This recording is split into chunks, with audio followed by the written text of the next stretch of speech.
At first she was happy, hugging it tight. Then she suddenly froze. "Grandpa," she whispered, "what is this?" I took a closer look and felt my face go pale. I started digging, and what I found inside made my blood run cold. 3 days later, the police showed up at my son's mansion, and the entire family empire began to crumble. My name is Harry Sullivan. I am 70 years old, and I spent 40 years of my life as a cargo inspector at the port of Newark. I know the smell of fake leather, I know the weight of contraband, and I know when someone is lying to my face. But nothing prepared me for the lie I walked into last Saturday. Before I tell you what I found inside that bear, please subscribe to the channel and let me know in the comments which city you are watching from. Your support helps me expose the truth. I stood in the corner of the Donovan family's sprawling living room, clutching a glass of lukewarm water. I felt like a stain on their pristine white carpet. This was my granddaughter Lily's 10th birthday party, but it felt more like a corporate merger event. Men in three-piece suits were discussing stocks, and women were comparing diamond sizes. I was wearing my best suit, a navy blue wool blend I bought 10 years ago for my wife's funeral. I had pressed it myself that morning, but standing next to Richard Donovan, I looked like a beggar. Richard is my son's father-in-law. He owns half the commercial real estate in the city. He walked over to me holding a crystal flute of champagne like it was a royal scepter. He looked me up and down, his eyes lingering on the slightly frayed cuff of my shirt. "Harry, so glad you could make it," Richard said, his voice loud enough for the nearby guests to hear. "I see you decided to go with the vintage look today. Very bold. Is that the same suit you wore to the wedding 12 years ago? You really get your money's worth, don't you?" A few guests chuckled. I felt the heat rise up my neck. I gripped my water glass tighter, my knuckles turning white. I wanted to tell him that this suit was bought with honest money, money earned by breaking my back in freezing warehouses, while he was likely bribing city officials for zoning permits. But I didn't. I swallowed my pride. I did it for Patrick, my son, and I did it for Lily. "It's good to see you too, Richard," I said, keeping my voice steady. "Just try not to brush against the curtains." "Harry?" Richard laughed, patting my shoulder with a heavy condensing hand. "They are imported silk. Stains are a nightmare to get out." He walked away, leaving me standing there, burning with humiliation. I looked across the room at my son Patrick. He was standing near the buffet table, looking pale and nervous. He didn't make eye contact with me. He was busy refilling wine glasses for Richard's friends. My heart broke a little. My son wasn't a partner in this family. He was a servant. Suddenly the music stopped. It was time for the main event. Monica, my daughter-in-law, clapped her hands for attention. She looked stunning in a red dress that probably cost more than my car, but her smile never reached her eyes. "Attention, everyone," Monica announced. "We have a very special surprise for our birthday girl. Grandfather Richard and I have commissioned a custom gift flown in directly from Switzerland this morning." 2 waiters brought out a massive box wrapped in gold paper. Lily ran forward, her eyes wide with excitement. She tore open the paper. Inside sat a gigantic brown teddy bear. It was nearly as big as she was. The guests oohed and awed. "It is a collector's edition," Richard boasted, puffing out his chest. "Hand-stitched. Only 5 in the world." Lily wrapped her arms around the bear to hug it. I watched her face. I expected a smile. Instead, her expression faltered. She pulled back slightly, looking confused. She hugged it again tentatively, and then she looked at me. Her eyes were pleading. I set my glass down and walked over. The guests were too busy clapping to notice Lily's reaction, but I saw it. I always saw it. I knelt down next to her. "What is it, sweetie?" I whispered. "Grandpa," she whispered back, leaning close to my ear. "It smells funny. And it hurts." "Hurts?" I asked. "It is too hard," she said. "It is not squishy like my other bears. My instincts kicked in. The old inspector in me woke up. I reached out and touched the bear's arm. The fur felt soft, high quality, but when I squeezed, I felt it. Resistance. It wasn't the soft bounce of polyester fiber fill. It was dense, heavy. I leaned in closer, pretending to admire the bow tie on the bear's neck. That was when I smelled it. It was faint, masked by the heavy perfume in the room and the scent of expensive lilies, but it was there. Formaldehyde. And underneath that, the distinct, acrid smell of industrial packing grease. This wasn't a toy. This was cargo. I ran my hand down the bear's side, my fingers probing through the fur. I felt lumpy, irregular shapes beneath the surface. Packets. Hard objects wrapped in plastic. My heart started hammering against my ribs. I looked up at Richard. He was busy laughing with a senator, completely ignoring his granddaughter. Then I saw it. Under the bear's left armpit, hidden by the fur, a seam, but not a machine-finished seam like you would find on a Swiss luxury toy. This was a hand-stitched job. The thread was slightly different in shade, and the spacing was uneven. Someone had opened this bear up and sewn it back together in a hurry. A cold sweat broke out on my forehead. I knew exactly what this was. I had seen it 100 times in the port. This is how smugglers move high-value contraband. They use mules, and the best mules are the ones who don't know they are carrying anything. They were using my granddaughter. My mind raced. Lily and Monica were scheduled to fly to Europe next week for a summer vacation. If this bear went through airport security, and if the customs agents were half as good as I used to be, Lily would be the one holding the bag. I looked at Patrick. He was watching me now.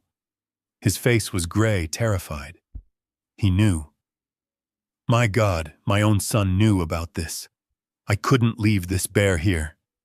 If I raised my voice now, Richard would destroy me. He would call security, throw me out, and the bear would disappear. I needed evidence. I needed to get this bear out of this house. I stood up, forcing a smile that felt like it might crack my face.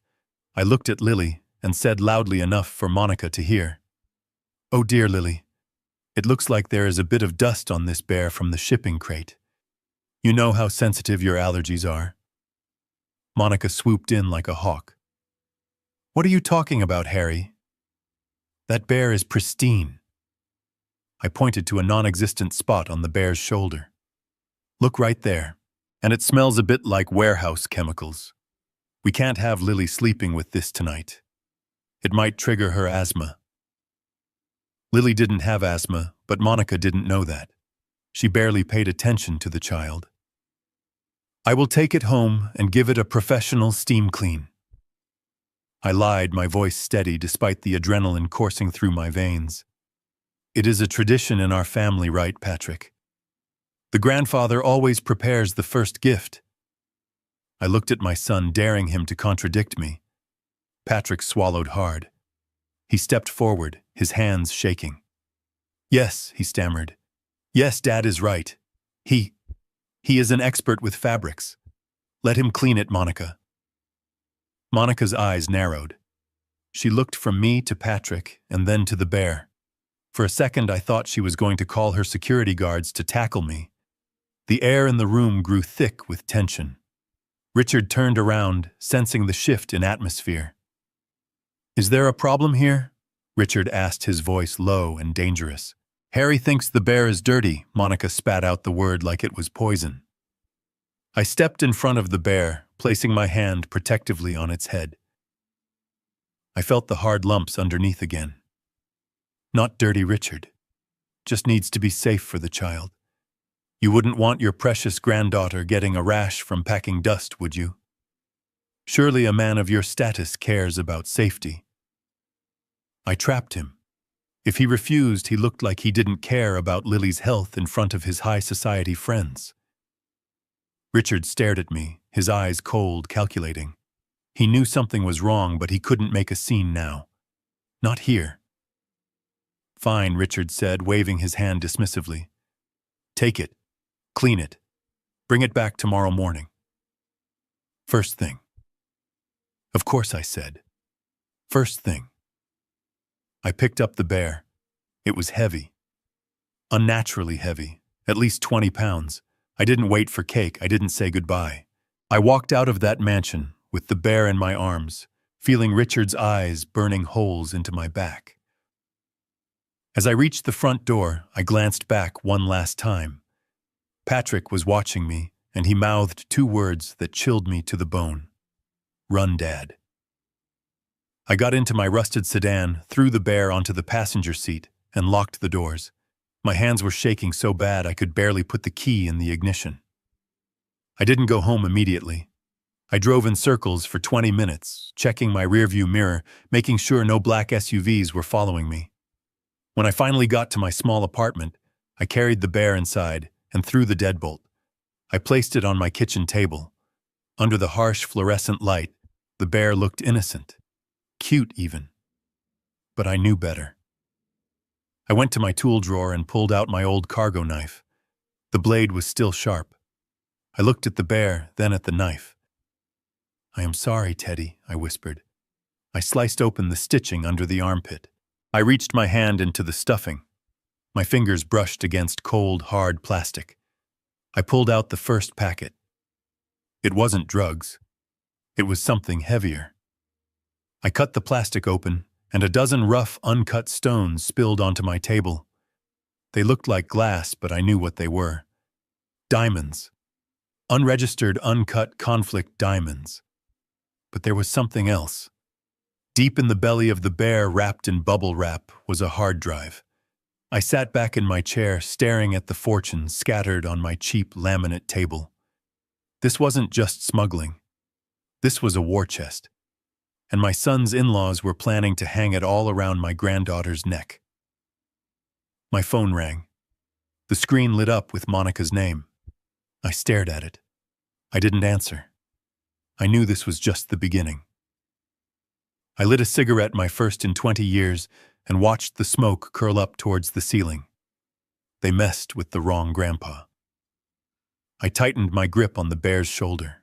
The synthetic fur felt slick under my sweating palms. I knew I had seconds before the shock wore off, and they realized I was holding their illicit fortune. I had to move. I had to get this thing out of the house, but I could not just run. Running is an admission of guilt. Running makes you a target. I had to walk out of there like a concerned grandfather, not a thief. I looked down at Lily. Her small hands were still resting on the bear's leg. She looked confused, sensing the tension radiating off the adults like heat from a pavement. "Lily, honey," I said, keeping my voice loud enough for the nearby guests to hear. "Oh dear, look at this. It seems someone dropped a piece of cake right here on the bear's paw." I pointed to a completely clean patch of brown fur. It was a weak lie, but it was the only one my panic-stricken brain could conjure up. Lily frowned, squinting at the paw. "Where, Grandpa?" "I do not see it." "It is sticky, sweetie," I insisted, gently pulling her hand away. "And you know how ants get into everything. We cannot have ants in your bed." "I better take this to the kitchen. Actually, you know what, I have that industrial steam cleaner in my truck.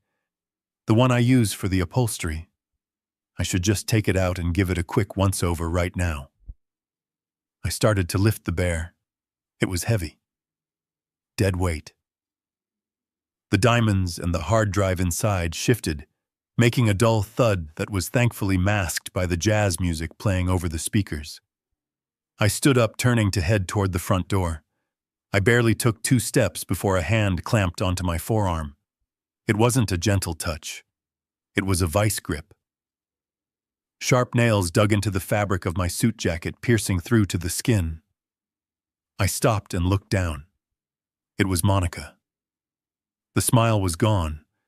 The polished high society hostess mask had completely vanished. In its place was a look of feral desperation. Her eyes were wide, the pupils dilated. She wasn't looking at me.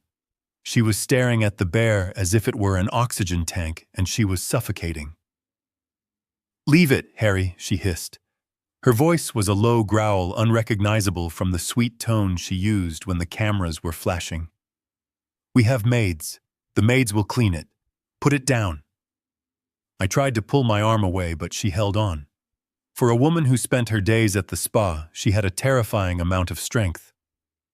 "It is no trouble, Monica," I said, trying to keep my tone light, playing the part of the helpful, oblivious old man. "You know I don't trust those maids with delicate fabrics. This is Swiss right, hand-stitched. You need a professional touch." "I do not care about your professional touch," she snapped, her voice rising an octave. Several guests near the chocolate fountain turned their heads. Monica realized she was drawing attention and lowered her voice again, leaning in so close I could smell the champagne on her breath. "Give me the bear, you senile old fool. Do not make me ask you again." The insult stung, but I let it slide. I had been called worse by dock workers and smugglers in my time. I looked past her shoulder and saw Richard Donovan making a beeline for us. He moved with the heavy, unstoppable momentum of a cargo ship. He wasn't smiling. He signaled with 2 fingers to a pair of large men in black suits standing by the patio doors. Private security.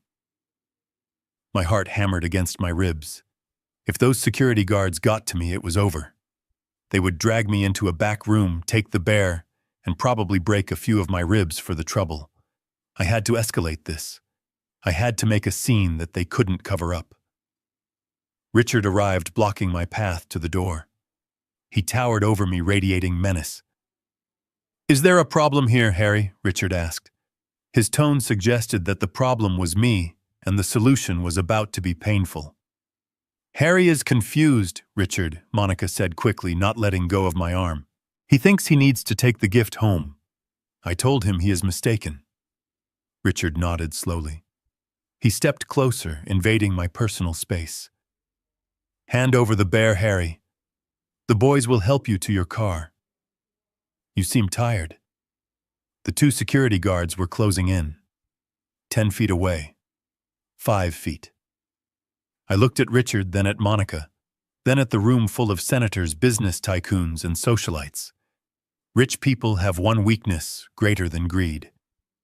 They are terrified of embarrassment. They are terrified of anything that breaks the illusion of their perfect, curated lives. I needed to break the illusion. I suddenly jerked the bear upwards and then let out a sharp, pained cry. "Ouch!" I yelled. The jazz band stopped playing. The chatter in the room died instantly. Everyone froze. I dropped the bear onto a nearby display table with a heavy thud, clutching my hand, as if I had been stung by a hornet. "What is it?" someone asked from the crowd. I rubbed my thumb, grimacing in fake agony. I looked at Richard with wide, accusatory eyes. "There is a needle in there," I shouted, pointing a shaking finger at the bear. A metal needle. It went right into my thumb.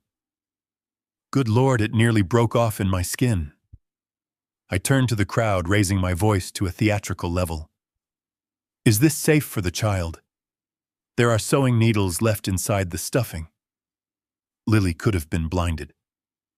Gasps rippled through the room. A woman in pearls covered her mouth. A man in a tuxedo frowned and whispered to his wife. The narrative shifted instantly. I wasn't the crazy old man stealing a gift anymore. I was the protective grandfather discovering a dangerous product flaw. Monica looked horrified.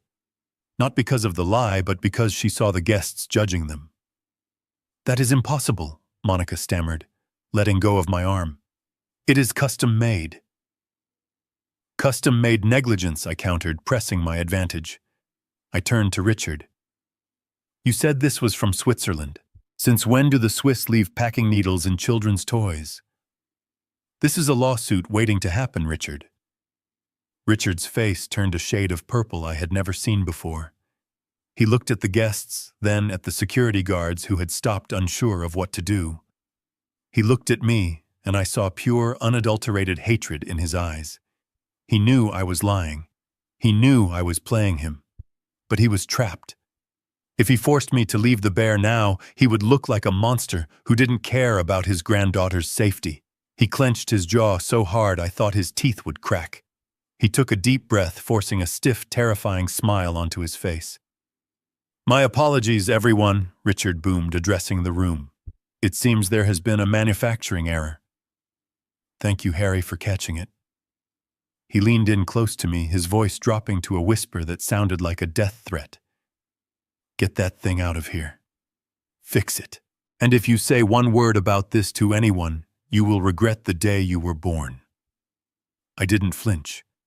I just nodded, acting the part of the dutiful servant. "I will take care of it, Richard. Do not worry. Lily is safe with me." I picked up the bear again. It felt heavier now, burdened with the weight of the victory I had just stolen. The security guards stepped aside, parting like the Red Sea. I walked through the silent room, feeling hundreds of eyes on my back. I didn't look at Monica. I didn't look at Lily. I just kept my eyes on the front door, counting the steps. 1, 2, 3. I pushed open the heavy oak doors and stepped out into the cool evening air. The valet was bringing my beat-up sedan around. I felt a wave of nausea hit me as the adrenaline began to fade, replaced by a cold, shaking fear. I had the evidence, yes, but I had also just declared war on the most powerful family in the city. I opened the passenger door and shoved the bear onto the seat, buckling it in as if it were a passenger. I walked around to the driver's side. "Dad." The whisper came from the shadows near the garage. I froze. I turned slowly. Patrick was standing there, half hidden behind a decorative pillar. He looked like a ghost. His face was pale, his eyes red-rimmed. He was hugging himself, shivering despite the mild weather. I took a step toward him. "Patrick, come with me. Get in the car. We can go to the police together." He shook his head violently, tears spilling over his cheeks. He looked back toward the house, terrified that Monica might be watching from a window. "I cannot," he whispered, his voice cracking. "They have everything, Dad. My signature is on everything. I am already dead." "Patrick, listen to me," I pleaded, reaching out a hand. He flinched back. He looked at me with an expression of pure, agonizing love and despair. It was the look of a man saying goodbye. "Just run, Dad," he choked out. "Do not go home. Do not stop. Just drive. If they catch you, they will kill you. Please, save Lily." Before I could say another word, he turned and ran back into the shadows, disappearing into the side entrance of the mansion. I stood there for a heartbeat, the sound of his begging echoing in my ears. "Run." I got into the car. My hands were shaking so badly, I dropped the keys twice before jamming them into the ignition. The engine sputtered and roared to life. As I pulled out of the driveway, I looked in the rearview mirror. The front door of the mansion opened. 2 men in black suits walked out. They weren't looking at the stars. They were looking at my taillights. They climbed into a black SUV. I slammed my foot on the gas.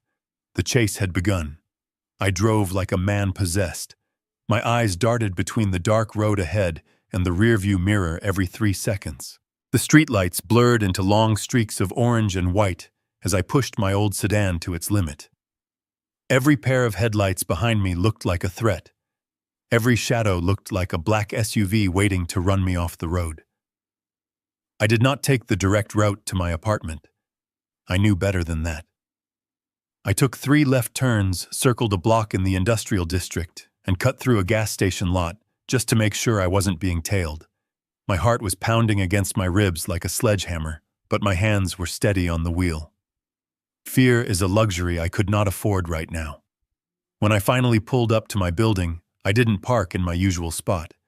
I parked 2 blocks away in the shadows of a closed laundromat and walked the rest of the way, clutching the bear against my chest like it was a bomb that could go off at any second. My neighborhood is not like the Donovan's gated community. Here the street lamps are broken, and the air smells of exhaust and stale garbage. But tonight, the danger wasn't coming from the muggers or the gangs.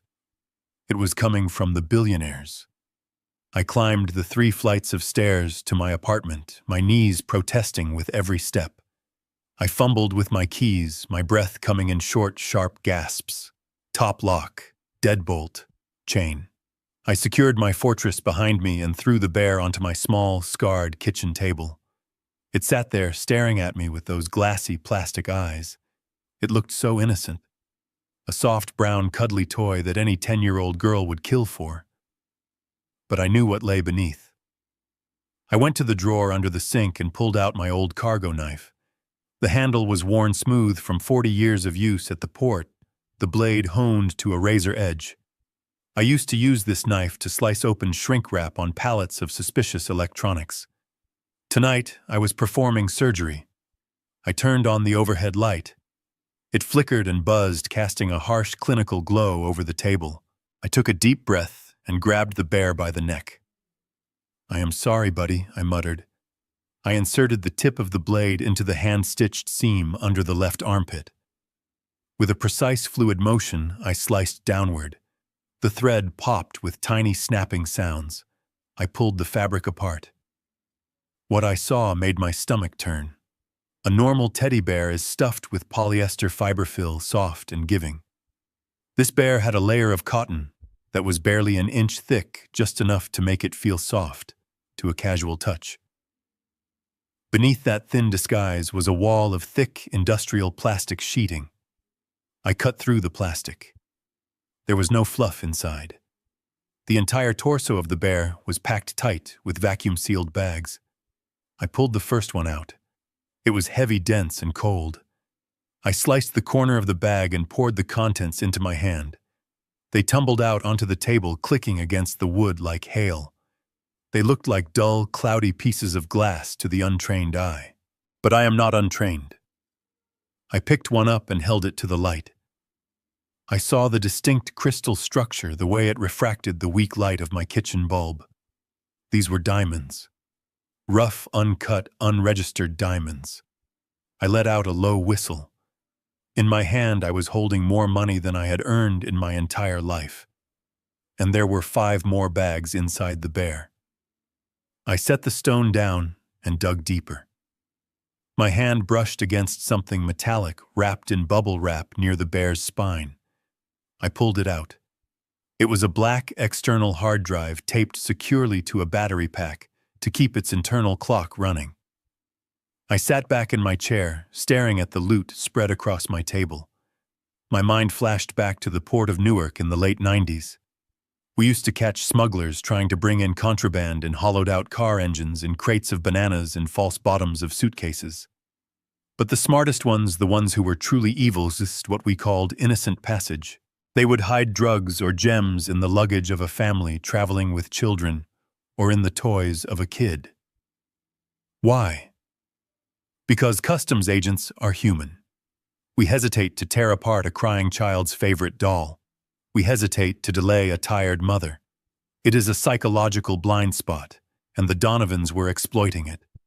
They were going to send Lily through customs with this bear. If she had been stopped, if a dog had sniffed out the residue on the bags, my granddaughter would have been the one in handcuffs. She would have been the decoy while Richard and Monica walked away clean. Rage, hot and blinding, surged through me. I wanted to drive back to that mansion and burn it to the ground, but I forced myself to stay calm. Anger makes you stupid. Information makes you dangerous. I grabbed the hard drive and walked over to my desk in the corner of the living room. My computer was an old tower PC, slow and noisy, but it was completely offline. I never connected it to the internet, a habit from my days of handling sensitive insurance files. I plugged the drive in. The computer whirred and groaned. The screen flickered to life. A window popped up. The drive was encrypted, but the password hint was simply the date of my son's wedding. Arrogance. They were so arrogant they didn't think anyone would ever find this. I typed in the date. The folder opened. I clicked on the first file. It was a spreadsheet titled Project Phoenix.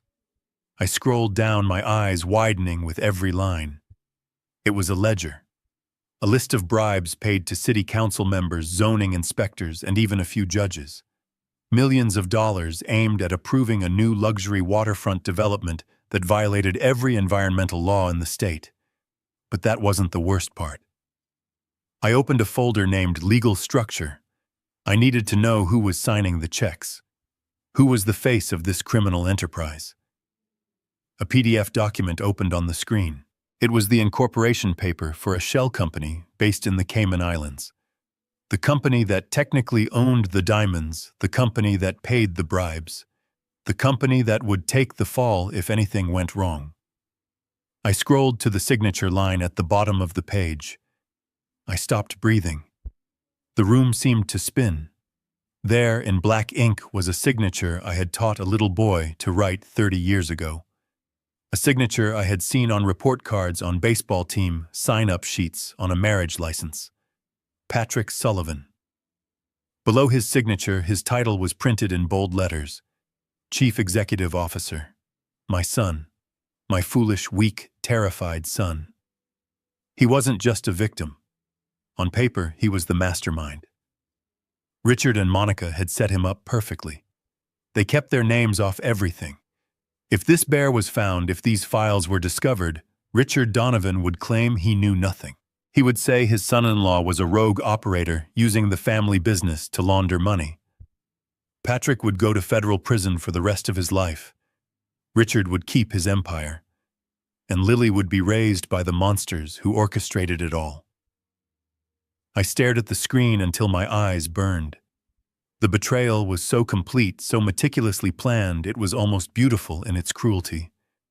They had spent years grooming Patrick for this moment, turning him into the perfect scapegoat. I reached into my pocket and pulled out my flip phone. I needed to make a call, but my hands were shaking too hard to dial. I looked at the screen again, at my son's name. Run, Dad. He knew. When he told me to run, he wasn't trying to save me. He was trying to save the only person who could save him. I was about to pull the drive out when the screen flickered. A new window popped up. It wasn't a file. It was a live tracking program. A map of the city appeared with a blinking red dot moving rapidly down the highway. I zoomed in. The red dot was moving toward my neighborhood. I looked at the bear on the table. I grabbed the knife and sliced deeper into the stuffing past where the hard drive had been. Buried deep in the leg of the bear was a small black disc, a GPS tracker. They weren't just following me. They were hunting me. And they were 5 minutes away. The phone rang in my hand, vibrating against my palm like a captured insect. The screen flashed the name Monica again and again. It was not a request. It was a summons. I looked at the GPS tracker dug out of the bear's leg, then at the diamonds scattered across my table, and finally at the phone. I pressed the answer button and held it to my ear. I did not say hello. I just listened to the silence on the other end, waiting for her to break it. "You are a difficult man to kill," Harry Monica's voice came through the speaker. She sounded calm, almost bored. It was the voice she used when she was ordering staff around at the country club, not the voice of a woman whose criminal empire had just been exposed. "I am not dead yet, Monica," I replied, my voice raspy from the smoke of my cigarette. "And neither is the evidence. I have the hard drive. I have the stones. I am looking at your retirement fund right now, and it looks like a life sentence to me." There was a pause. I heard the clinking of ice against glass. She was drinking. "You have nothing." "Harry," she said, her tone dropping to a chilling conversational level, "you have a pile of rocks and a stolen hard drive. But what you really have is a choice. You can be a hero and go to the police, or you can be a father and save your son." I gripped the phone tighter. "What are you talking about?" "Check your email, Harry. I just sent you a little document. Consider it an appetizer." I moved the phone away from my ear and looked at the computer screen. A new notification popped up in the corner. I clicked it. It was a PDF file attached to a blank email. I opened it. It was a bank transfer authorization. $5 million moved from a corporate account to an offshore shell company. The date was 2 days ago, and the signature at the bottom, authorized by biometric verification, was Patrick's. I put the phone back to my ear. My stomach churned. "You see it, don't you?" Monica asked softly. $5 million in embezzled construction funds. That is a federal crime, Harry. Wire fraud, money laundering. And guess whose fingerprints are digital and physical on every single transaction? Not mine, not Richard's, Patrick's. "You set him up," I whispered, the realization hitting me harder than a physical blow. "We gave him a title, Harry. We made him CEO. We gave him a nice office and a fancy pen, and he was so desperate to make you proud, so desperate to be the big man that he signed whatever we put in front of him. He never read the bylaws. He never checked the accounts. He just signed his name and smiled." My hand shook uncontrollably. I looked at the signature on the screen again. I remembered when Patrick was 7 years old, sitting at this very kitchen table, sticking his tongue out in concentration as he learned to write his name in cursive. I had been so proud. I had told him that his name was his bond, that a man's signature was his promise, and they had used that against him. They had taken his trust, his desire to please, and turned it into a weapon. They hadn't just married him for cover. They had been grooming him for prison since the day they met. He was their insurance policy. If the ship went down, Patrick was the one chained to the anchor. "You are monsters," I spat into the phone. "We are businessmen," Harry Monica corrected. "And right now we are negotiating. Here's the deal. You bring the bear back to us. All of it. The stones, the drive, the tracker. You bring it to the old shipyard warehouse in 1 hour. If you do, we destroy this document. We let Patrick walk away with a slap on the wrist for negligence. We pay off the lawyers. He goes free. And if I don't," I asked, dread pooling in my gut. "If you go to the police," Monica's voice turned razor sharp, "if you even think about handing that drive over to a Fed, I will release this document to the district attorney myself. I will testify that Patrick was the mastermind, and that Richard and I were just innocent investors. Who do you think the jury will believe? The billionaire philanthropist family, or the failed son of a dock worker with a gambling problem? Patrick will die in prison, Harry. He will not survive a week in a federal penitentiary, and you know it." The line went dead. She didn't wait for an answer. She didn't have to. She knew she had me. I dropped the phone onto the table. It clattered against the diamonds. I put my head in my hands, breathing hard. The room felt like it was shrinking. I looked at the bear, its insides spilled out like a gutted fish. I had the evidence to put Richard and Monica away for life, but the cost was my own son. They had anticipated everything. They knew I would check the bear. They knew I would find the drive. They counted on it. This wasn't a mistake. It was a trap. If I kept the evidence, Patrick went to jail. If I returned it, they went free to abuse my granddaughter and probably kill me and Patrick once they had the stones back. I stood up and paced the small kitchen. The linoleum floor was peeling in the corners. The faucet dripped. This was my life. I had played by the rules for 70 years, and I had nothing. They broke every rule, and they owned the city. I looked at the computer screen again. Patrick's signature. He didn't read it, I said aloud to the empty room. He trusted them. A sudden violent crash shattered the silence. I instinctively ducked, covering my head, as shards of glass sprayed across the living room floor. The window facing the street had exploded inward. The wind rushed in, carrying the noise of the city and the smell of ozone. My heart seized in my chest. I scrambled behind the refrigerator, grabbing the knife from the table. I waited for gunfire. I waited for footsteps on the stairs. But there was nothing. Just the wind and the settling of broken glass. Slowly, carefully, I peered around the edge of the fridge. Lying in the middle of my living room rug, surrounded by glittering shards of my window, was a red brick. I stepped over the glass, my shoes crunching on the debris. I picked up the brick. It was heavy, rough, and cold. Wrapped around it with a rubber band was a piece of expensive cream-colored stationery, the same paper they used for wedding invitations. I pulled the note free and unfolded it. The handwriting was elegant, swooping calligraphy. It was Monica's handwriting. Warning number 1. Next time it is fire. I ran to the broken window and looked down into the street. A black SUV was idling at the corner, its taillights glowing like demon eyes in the darkness. As I watched, it slowly pulled away, disappearing into the night. They weren't 5 minutes away. They were here. They were watching me right now. They could have thrown a Molotov cocktail. They could have come up the stairs and put a bullet in my head. But they didn't. They wanted me to be afraid. They wanted me to know that my fortress was made of paper. I looked at the clock on the microwave. 55 minutes left. I looked at the bear. I looked at the diamonds. And then I looked at the picture of Lily taped to my refrigerator door. She was smiling, holding an ice cream cone, completely unaware that her family was a den of vipers. If I gave the bear back, I saved Patrick, but I lost Lily.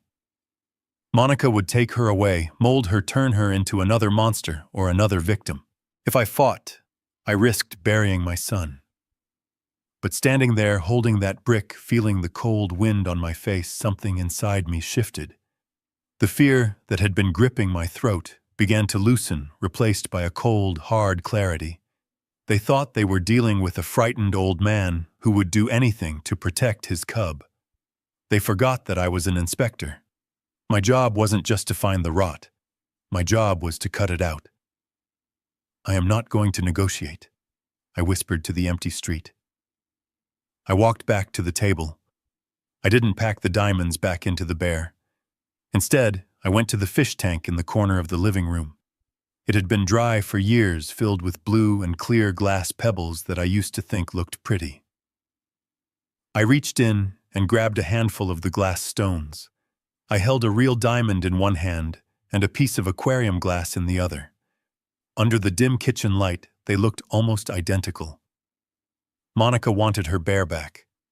I would give it to her, but I was going to make sure that when she opened it, she found exactly what she deserved. I had 40 minutes to pull off the biggest switch of my life, and I needed help. I picked up the phone again and dialed a number I hadn't called in 10 years. A man who owed me a favor. A man who hated the Donovans almost as much as I did. It rang once. "Hello," a gruff voice answered. "Lieutenant," I said. "It is Harry. Wake up. We have a war to start." I hung up the phone with Lieutenant Miller. He did not ask questions. He did not ask if I was sure. He just asked for the time and the place. That is the thing about the men I used to work with. We didn't bond over golf or cocktails. We bonded over cold nights on the docks, watching for shadows that moved wrong. Miller was ready. The trap was set. But there was one more call I had to make. The hardest one. I looked at my phone. My thumb hovered over my son's name. I was angry at him, yes. I was furious that he had let himself become a puppet for these monsters. But beneath the anger, there was a gnawing question that I couldn't silence. Patrick was weak, maybe. He was soft, certainly. But he wasn't evil. And he loved his daughter.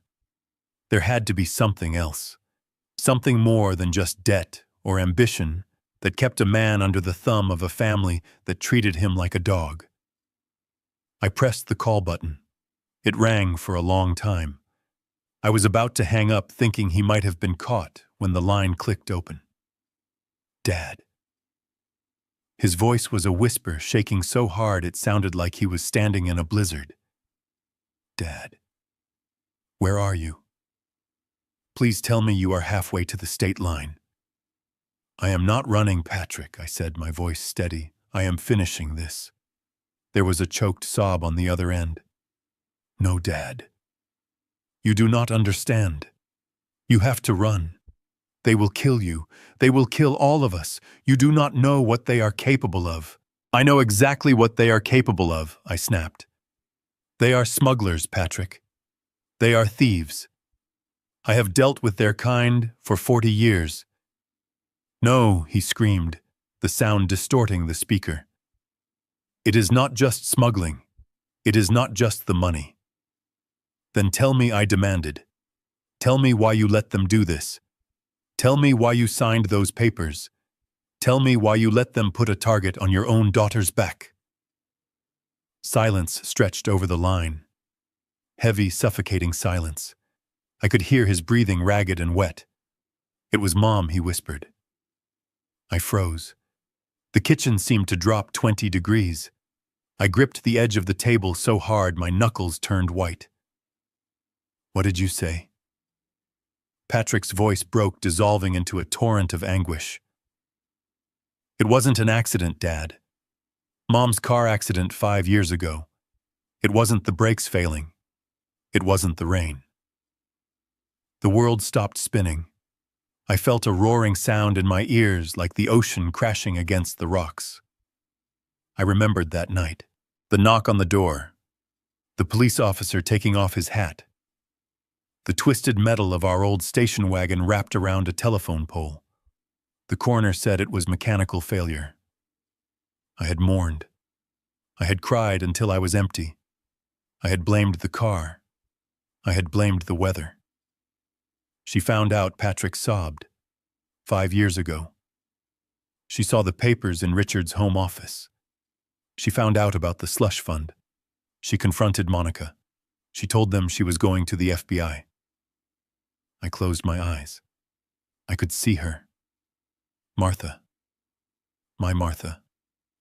Brave, stubborn, righteous Martha. Of course she would confront them. She never walked away from a fight in her life. They threatened you, Patrick, continued his voice, barely audible now. They told her that if she spoke to anyone, if she went to the police, you would have an accident at the port, a container falling, a crane malfunction. They said they would bury you under 10 tons of steel. Tears leaked from my eyes, hot and angry. She protected me. She stayed silent to keep me alive. She was going to leave the city, Patrick said. She was coming to tell you we had to move. And then the car. He couldn't finish the sentence. He didn't have to.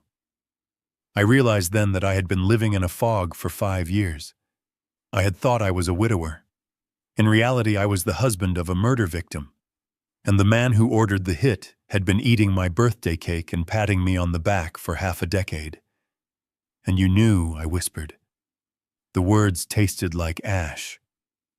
I found out a year later, Patrick cried. Monica told me when I tried to quit. She laughed about it. She said, accidents run in the family. She said if I didn't sign the papers, if I didn't play the part of the CEO, Lily would be next.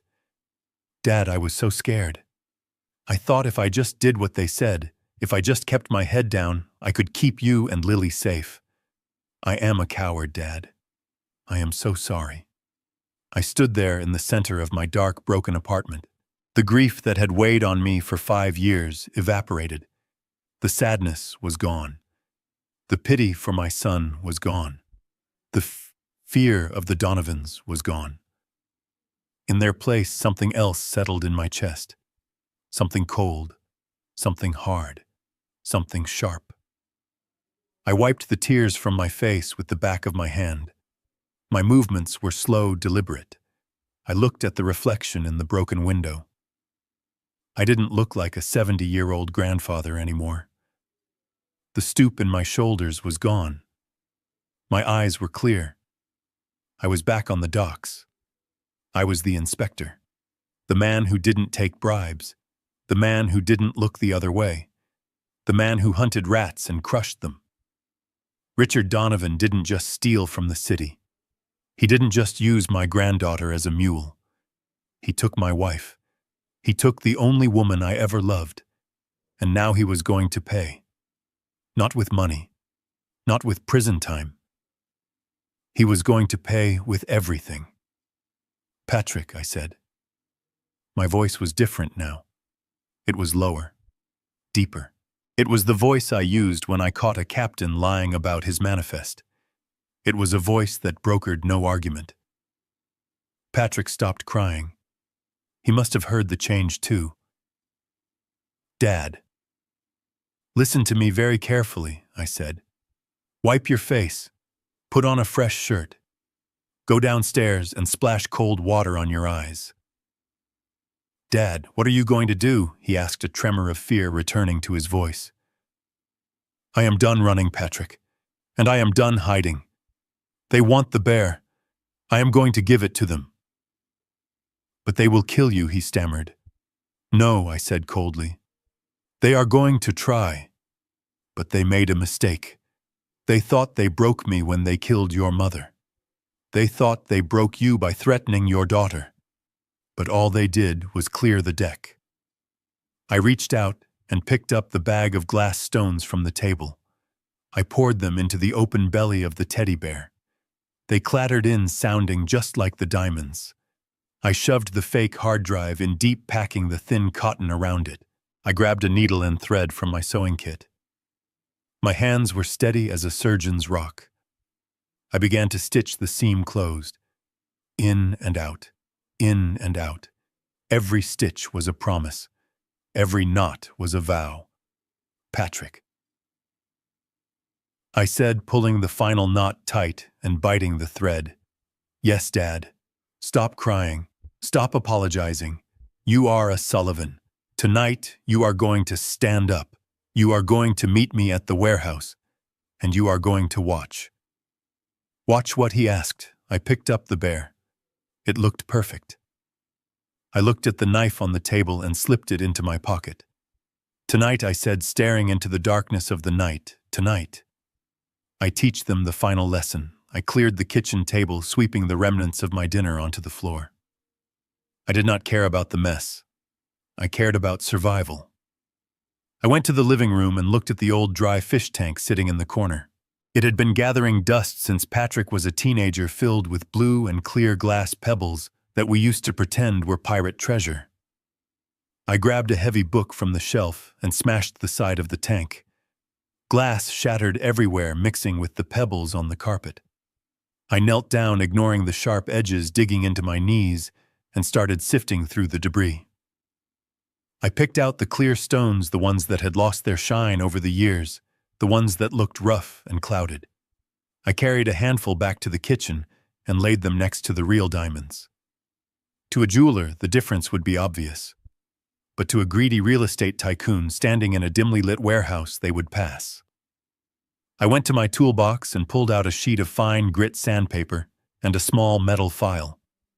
This was where 40 years of inspecting cargo paid off. I knew how to spot a fake, which meant I knew exactly how to make one. I took the first piece of glass and began to rub it against the sandpaper.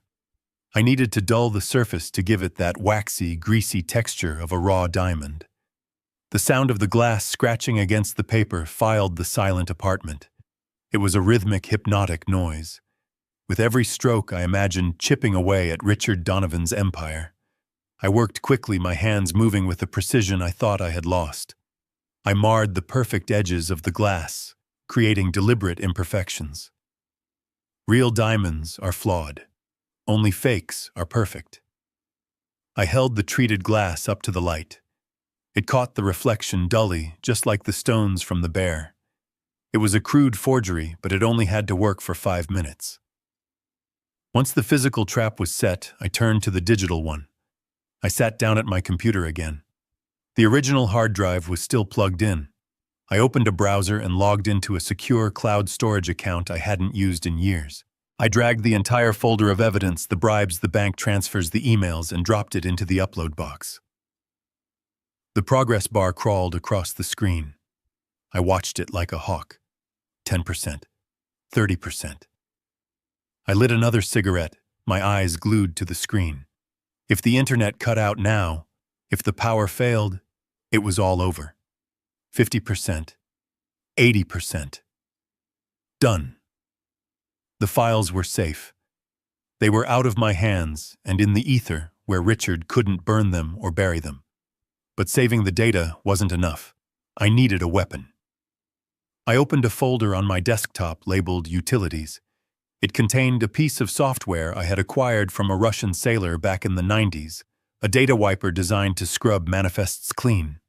I had never used it for anything illegal, just to clean up old company laptops before donating them.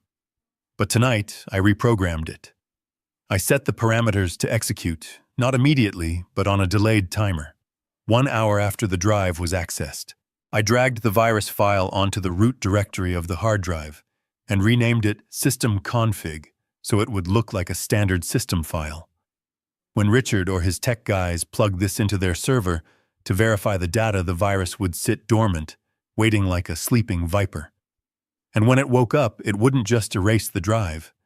It would overwrite every sector with zeros, turning their precious leverage into a useless brick. I ejected the drive and held it in my hand. It felt cold, heavy. It contained the power to destroy a dynasty. I wrapped it back in the bubble wrap and taped it securely. Then I took the pile of sanded glass stones and the fake drive and stuffed them into the open cavity of the teddy bear. I packed the thin cotton stuffing back in, pushing it into the corners to hide the lumps. I threaded a needle with brown thread that matched the fur. My hands were steady. I stitched the seam closed, following the original needle holes as best I could. I tied off the knot and bit the thread. I fluffed the fur over the scar. It was invisible. The bear looked exactly as it had when it arrived at the party. It was a Trojan horse filled with glass and poison. My phone buzzed on the table, vibrating against the wood. I stared at it. The screen lit up with a text message from Monica. I didn't want to look, but I had to know. I picked it up. "You have 30 minutes, Harry. Do not make us send a team to pick up Lily. She is sleeping so peacefully right now." The blood roared in my ears. The world narrowed down to those words. They were threatening a sleeping child. They were threatening Lily. I felt a cold, white-hot rage expand in my chest, pushing out the fear, pushing out the hesitation. It was a physical sensation, like a steel rod being inserted into my spine. They had crossed the line.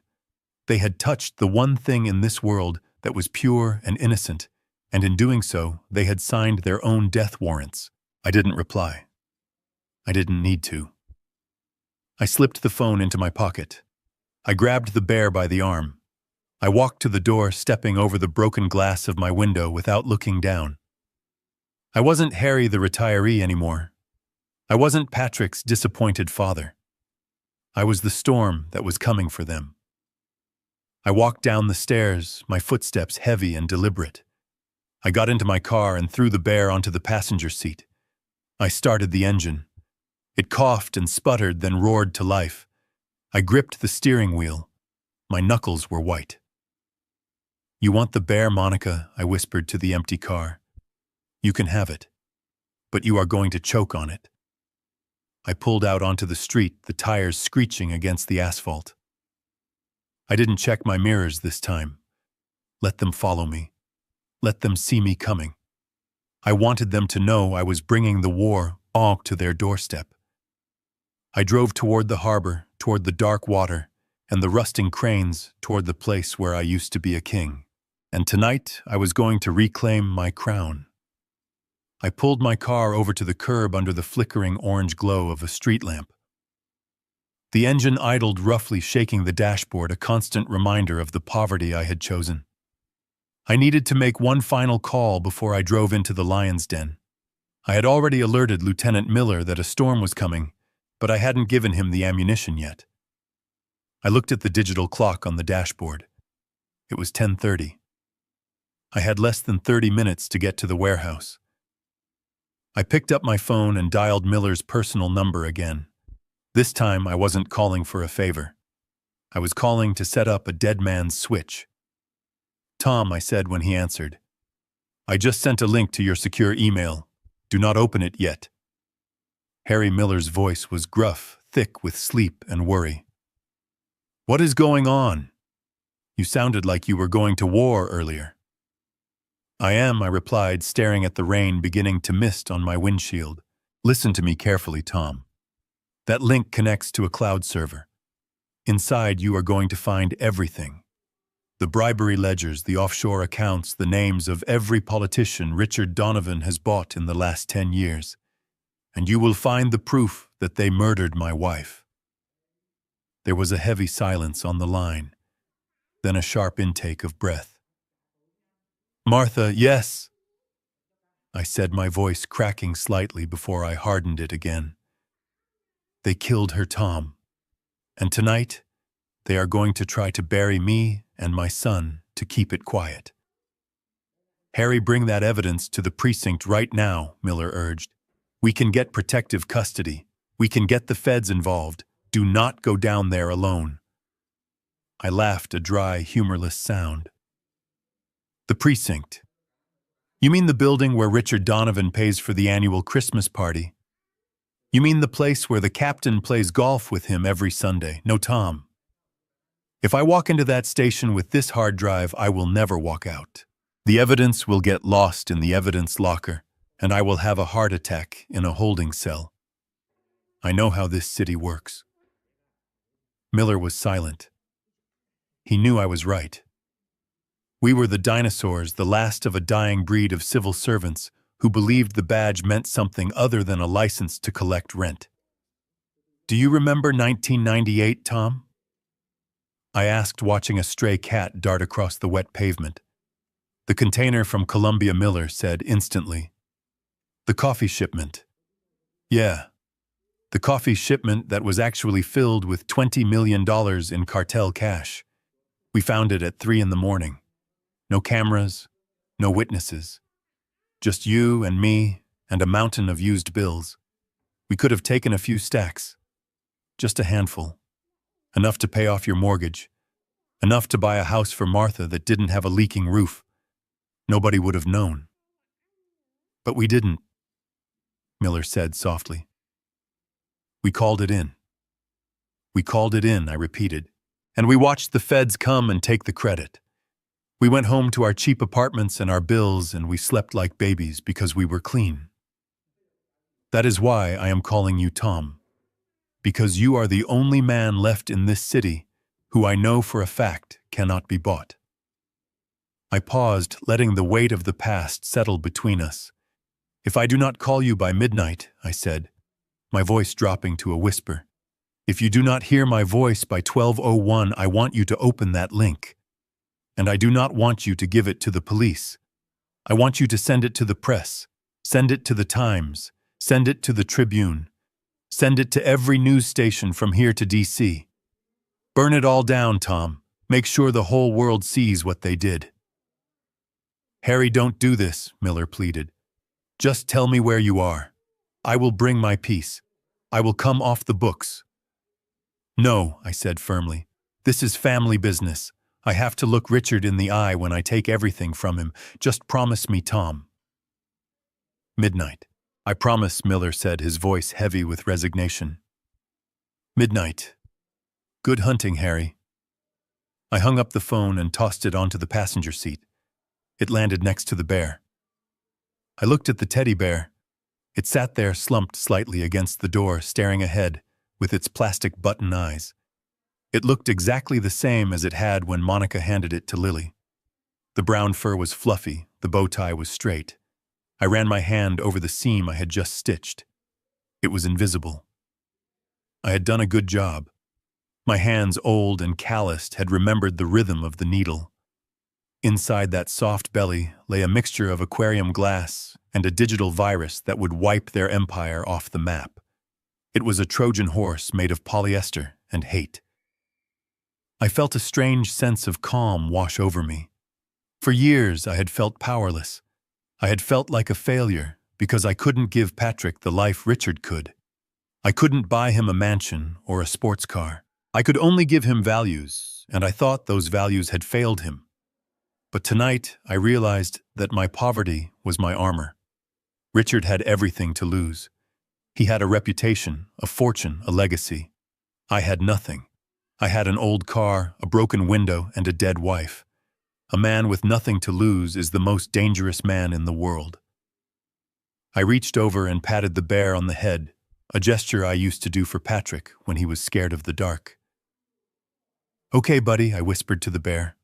"Let's go for a ride." I put the car in gear. The transmission clunked, a familiar, comforting sound. I pulled away from the curb, leaving the safety of the streetlight behind.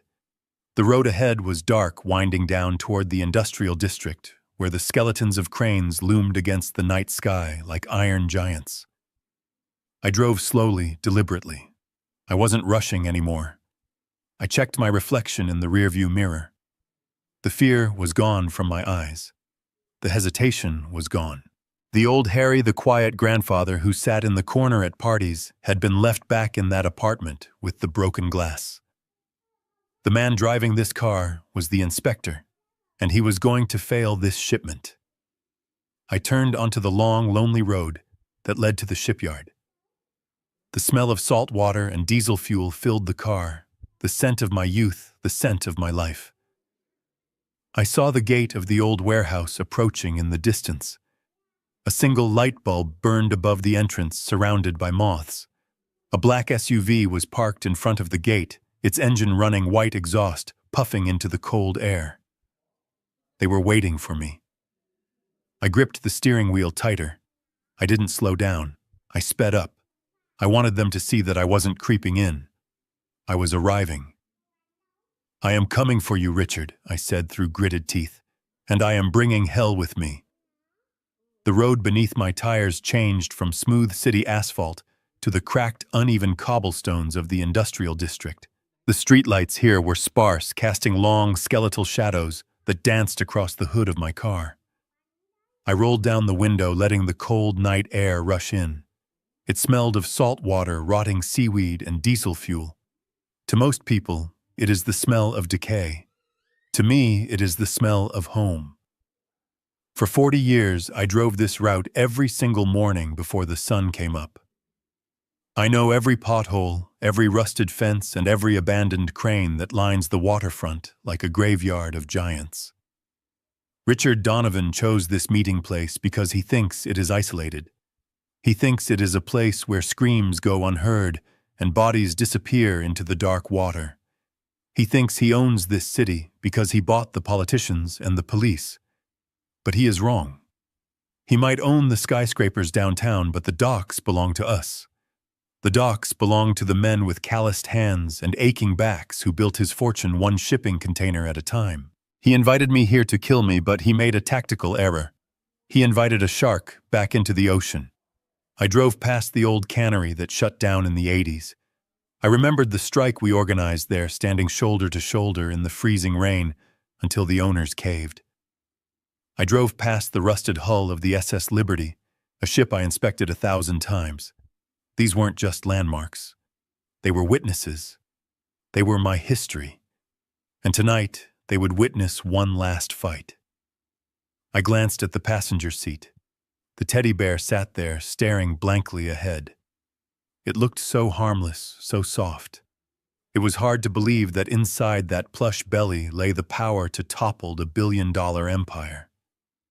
I reached out and touched its paw, reassuring myself that the stitches were holding, that the trap was set. Suddenly, a blinding light flooded my rearview mirror. I squinted, adjusting the mirror. It wasn't a street lamp. It was a pair of high-intensity LED headlights burning white and hot. They were close. Too close. I checked my speedometer. I was doing 40. The vehicle behind me was doing 60. I gripped the steering wheel, my knuckles turning white. I didn't speed up. I held my line. This was a single-lane road with a concrete barrier on one side and a drop-off into the drainage canal on the other. The lights got brighter, filling the entire cabin of my car with a harsh, interrogating glare. I could see the outline of the vehicle now. It was a black SUV, massive and armored, looking like a tank designed for urban warfare. It was the same one that had been parked outside my apartment. They were not just following me. They were hunting me. Without a signal, without a warning, the SUV surged forward. The impact was deafening. Metal crunched against metal as the heavy bumper of the SUV slammed into the trunk of my sedan. My head snapped back against the headrest. The car lurched violently to the right, toward the concrete barrier. I fought the wheel, my forearms burning with the effort. The tires screamed against the pavement, searching for traction on the slick stones. I slammed on the brakes, then pumped the gas, correcting the skid just inches before my fender scraped the wall. My heart hammered against my ribs like a trapped bird. Adrenaline flooded my system, sharpening my vision, slowing down time. They hit me again, harder this time. The rear window shattered, showering the back seat with safety glass.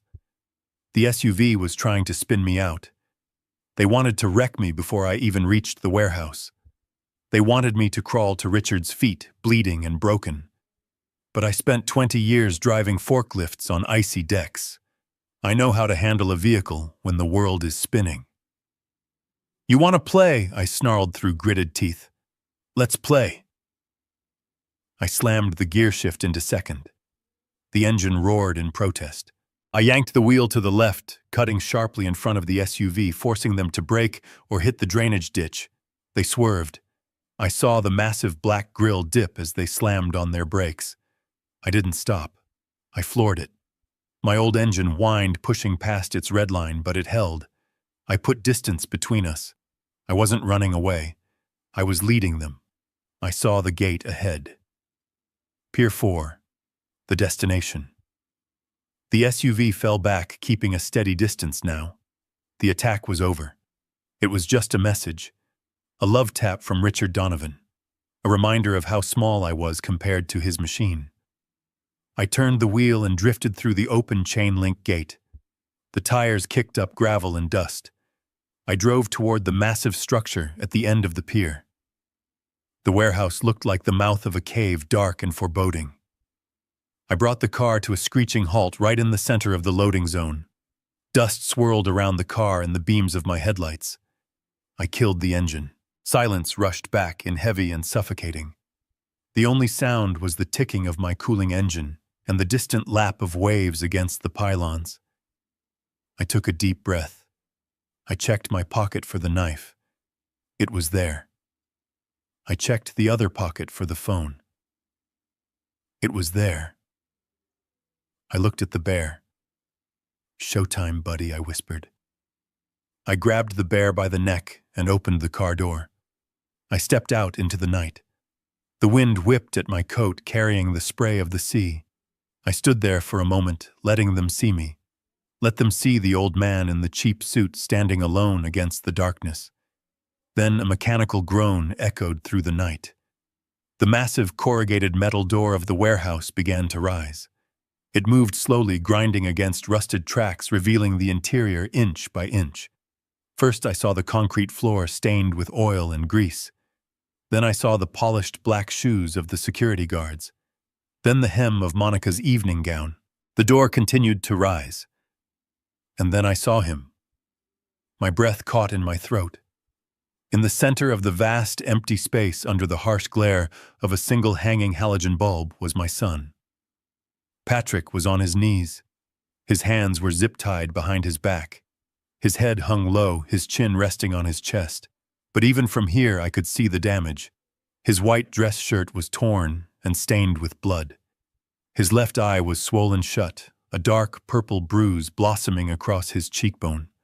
A trickle of fresh blood ran from his split lip, dripping onto the concrete floor. He looked so small. He looked like the little boy who used to scrape his knees playing stickball, waiting for me to come pick him up. But this time, a Band-Aid wouldn't fix it. Richard stood behind him holding a lit cigar. He looked bored. He looked at me, then at the bear in my hand, and smiled. It was the smile of a predator who sees a rabbit walking into the trap. I tightened my grip on the bear until the plastic eyes seemed to bulge. I didn't feel fear anymore. I didn't feel hesitation. I looked at my beaten son, and I felt the cold, hard resolve of an executioner. I took the first step forward, walking into the light. I walked into the circle of light, my footsteps echoing against the high metal ceiling of the warehouse.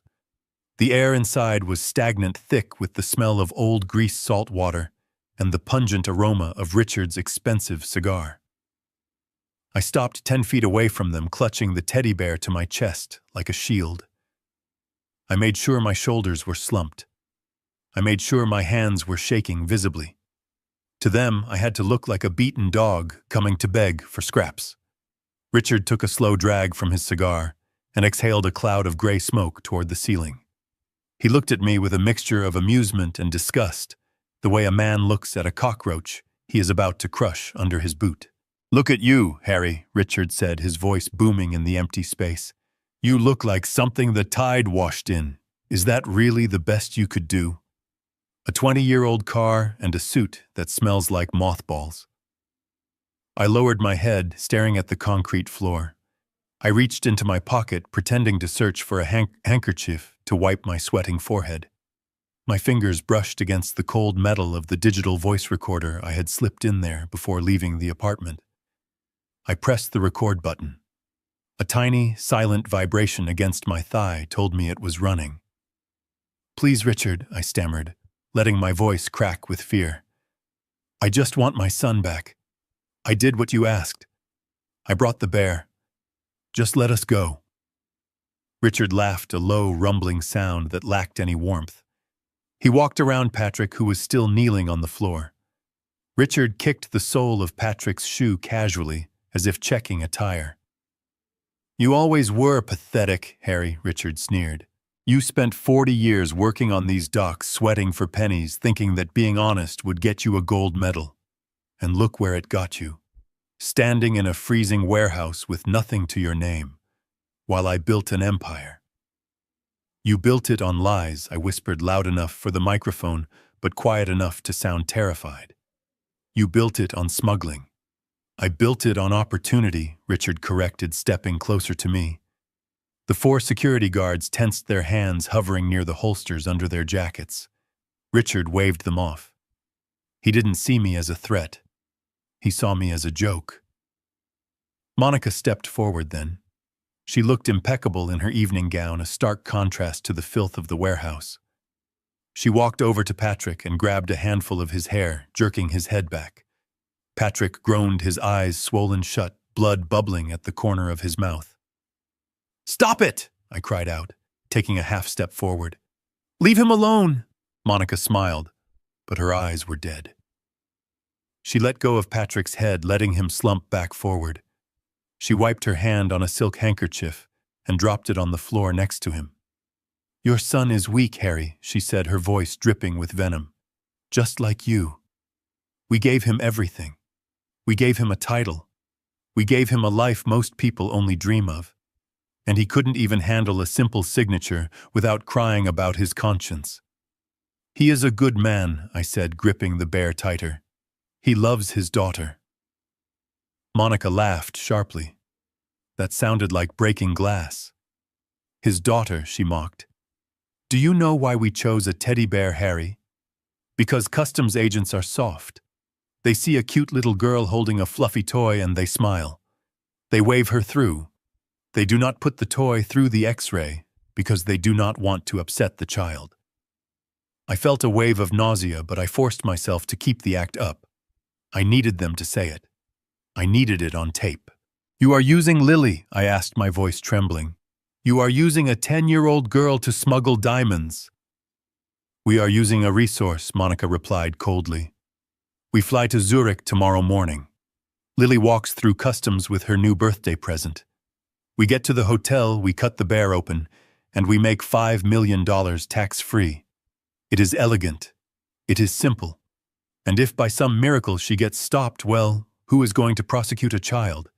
And the parents can simply claim ignorance." "You would let her take the fall?" I asked, widening my eyes in feigned horror. "Better her than me," Monica shrugged. "Children are resilient. Prison is not for people like us, Harry." I looked at Richard. He was nodding in agreement, puffing on his cigar.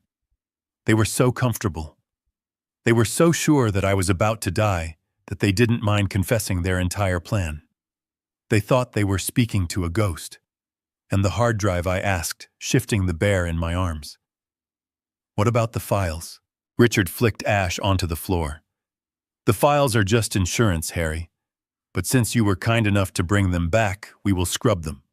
Patrick here was going to be our scapegoat if the feds ever came sniffing, but honestly, he is becoming more trouble than he is worth. I looked at Patrick.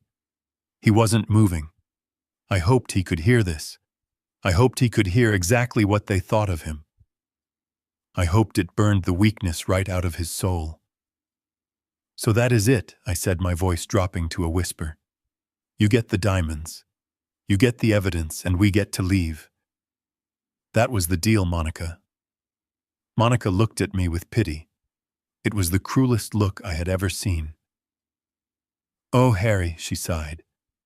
You really are a senile old fool. There was never a deal. Do you really think we would let you walk out of here after what you know? You and Patrick are going to have a tragic accident. A car crash on the way home, perhaps. Drunk driving. So sad. She turned to the largest of the security guards, a man with a scar running down his neck. Check the merchandise, she ordered, her voice snapping like a whip. Make sure it is all there. Then throw the old man off the pier. Make sure the fish get a good meal. The guard stepped forward, extending a massive hand. Give it to me, old man, he grunted. I looked at the bear. I looked at Richard, who was already turning away, bored with the proceedings. I looked at Monica, who was checking her nails. I stopped shaking. I straightened my back. I took a deep breath, filling my lungs with the cold, damp air. You want the bear? I said, my voice suddenly steady, deep and loud. The change in my tone made Richard stop and turn back around. Monica looked up, confused. The guard hesitated for a fraction of a second. Catch, I shouted. I didn't hand it to him. I hurled the teddy bear with all my strength. It sailed through the air, a brown blur under the halogen light, heading straight for Richard's face. Richard flinched, raising his hands to protect his expensive suit. The bear hit him in the chest with a heavy thud, the weight of the glass and the hard drive knocking the wind out of him. He stumbled back, dropping his cigar. Get him, Monica shrieked, pointing at me. But I was already moving. I wasn't the prey anymore. The trap was sprung. The recording was made. And the Trojan horse was inside the walls. The bear hit Richard in the chest with a heavy, dull thud. He stumbled back a step, momentarily losing his balance, his expensive Italian leather shoes slipping on the greasy concrete floor. He caught himself against a rusted support beam, clutching the bear instinctively, before pushing it away as if it were contaminated. He brushed the invisible dust from his lapel, his face twisting into a sneer of pure contempt. You possess a dramatic flair, Harry. Richard spat, straightening his tie. But drama does not pay the bills, and it certainly does not save lives. He gestured sharply to the large security guard with the scar. Open it. The guard stepped forward, picking up the bear from where it had fallen. He pulled a serrated combat knife from his belt. The blade caught the harsh halogen light, gleaming with a wicked promise. With one brutal motion, he plunged the knife into the bear's stomach and ripped upward. The sound of tearing fabric echoed through the silent warehouse like a scream. He turned the bear upside down and shook it violently. First came the fake hard drive wrapped in bubble wrap. It hit the floor with a clatter. Then came the stones. They poured out in a cascading stream, bouncing off the concrete and scattering around Richard's feet like frozen rain. The sound was mesmerizing. Click, clack, click. The music of pure greed. Richard's eyes widened. For a moment, he forgot about me. He forgot about Patrick. He dropped to one knee, ignoring the filth on the floor, and scooped up a handful of the stones. He held them up toward the hanging light bulb. I held my breath. This was the moment of truth. I had mixed the real diamonds. I found just 2 or 3 of them right at the top of the pile inside the bear, hoping gravity and luck would keep them accessible. The rest were just sanded aquarium glass. But under the yellow flickering light of a warehouse visual identification is a nightmare even for an expert. Richard squinted, rolling a large, cloudy stone between his thumb and forefinger. He pulled a small jeweler's loop from his pocket. Of course, he carried one, and pressed it to his eye. My heart hammered against my ribs. If he picked a piece of glass, we were dead. If he picked the diamond, we had a chance. He studied the stone for what felt like an eternity. The silence stretched thin taut as a piano wire. I watched a drop of sweat roll down the side of his face. Finally, he lowered the loop. A slow, predatory smile spread across his face. "It is beautiful," Richard whispered. "High clarity, uncut. This is the real deal." He stood up, letting the stones trickle back onto the floor, satisfied that his fortune was secure. He looked at me, his arrogance returning in full force. "I admit, Harry, I am surprised. I thought you might try something foolish, like keeping a few for yourself. But I suppose fear is a powerful motivator." He nodded to Monica. Monica didn't look at the diamonds. She was looking at Patrick. Her eyes were cold, devoid of any humanity. She reached into her clutch purse and pulled out a gun. It was a small, silver semi-automatic, sleek and deadly. She didn't point it at me. She pointed it directly at the back of Patrick's head. Patrick didn't see it. His head was still bowed, his spirit broken. But I saw it, and the sight of that black muzzle aimed at my son's skull made my blood turn to ice. "We have the money," Monica said, her voice steady. "Now we need the silence." She reached into her purse with her other hand and pulled out a folded document and a pen. She tossed them onto the floor in front of Patrick. "Sign it, Patrick," she ordered. Patrick slowly raised his head. He looked at the paper, then at the gun, then up at his wife. His left eye was swollen shut, but his right eye was filled with a confusion that broke my heart. "What is it?" he mumbled through his split lip. "It is a full confession, darling," Monica said sweetly, tightening her grip on the trigger. "It states that you acted alone, that you embezzled the funds without our knowledge, that you used the family accounts to smuggle contraband. It creates a lovely paper trail that exonerates Richard and me completely." "And if I sign it?" Patrick asked, his voice barely a whisper. "If you sign it, we leave. We get on our plane to Zurich, and you stay here. You go to prison for a few years. Harry can visit you on weekends. It is better than the alternative." She cocked the hammer of the gun. The metallic click was deafening. "And if I don't?" Patrick asked. "Then I blow your brains out right here," Monica said, her tone as casual as if she were choosing a dinner menu. "And then we kill your father. And then we tell the police it was a murder-suicide. Distraught father kills criminal son, then turns gun on himself. It is a tragedy, really. But the press will eat it up." I saw Patrick's shoulders slump. He looked at me. There was no hope in his eyes, only a profound apology. He reached out a trembling hand and picked up the pen. "Do it, Dad," he whispered to me. "Just go. Live for Lily." He touched the pen to the paper. I watched him. My son. My flesh and blood. About to sign away his life to save mine. About to take the fall for the monsters who had enslaved him. I felt something bubble up in my throat. It wasn't a scream. It wasn't a sob. It was a laugh. It started low, a rumble in my chest, and then it erupted. I threw my head back and laughed. I laughed loud and hard. The sound bounced off the metal walls, echoing, distorting, sounding like the cackle of a madman. Patrick stopped writing. He looked up at me, terrified. Richard froze, frowning. Monica's eyes darted from Patrick to me, the gun wavering slightly. "What is so funny, old man?" Monica snapped. "Have you finally lost your mind?" I kept laughing. I laughed until tears squeezed out of the corners of my eyes. I reached into my jacket pocket. The security guards tensed hands, going to their weapons, but I moved slowly. I pulled out my pack of cigarettes and my Zippo lighter. I flicked the lighter open. Clink. The flame flared up, illuminating my face. I lit the cigarette, took a deep drag, and exhaled a long plume of blue smoke into the stagnant air. I looked at Richard. I looked him right in the eye, and I smiled. Not the fake servile smile I had worn earlier. A real smile. The smile of a man who is holding a royal flush.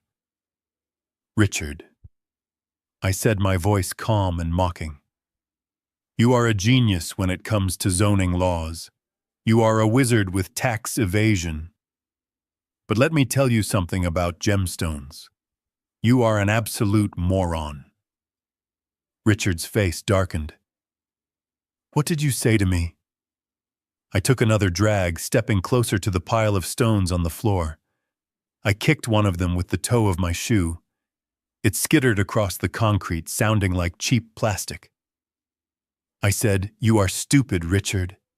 You checked one stone. One. And because you are greedy and because you are arrogant, you assumed they were all real." I shook my head, chuckling softly. That is the problem with men like you. You see what you want to see. You see a fortune, so you do not look for the flaw. Monica stepped forward, the gun now pointed at my chest. What are you talking about, Harry? I pointed at the pile of glittering rocks. That isn't $5 million, Monica. That is about $20 worth of aquarium gravel from my living room fish tank. I spent the last hour sanding them down with 80 grit sandpaper to make them look rough. Richard looked down at the stones, his face draining of color. He dropped to his knees again, frantically grabbing handfuls of them. He brought them to his eyes, checking one, then another, then another. Glass, I said, my voice hardening. Glass, glass. And oh, look, more glass. No, Richard whispered. No, that is impossible. I checked.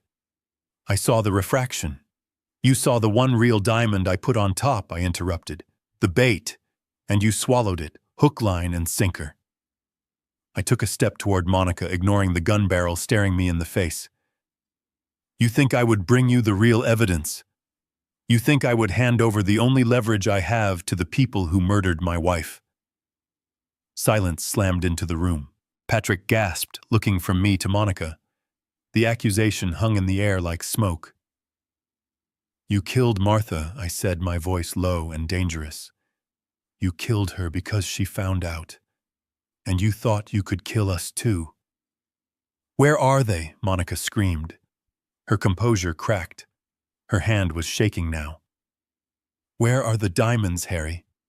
Tell me, or I swear to God I will put a bullet in your heart. I took a final drag of my cigarette and flicked the butt onto the floor.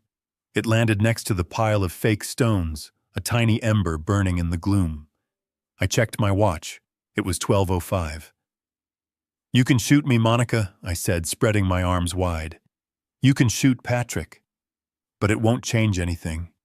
Because the real diamonds and the real hard drive, with all your dirty little secrets, are not here. I leaned in, staring into her wild, panicked eyes. They are currently sitting in an evidence locker at the FBI field office in Newark, and the digital copies. They were just emailed to the New York Times 5 minutes ago. It was a lie. A massive, glorious lie.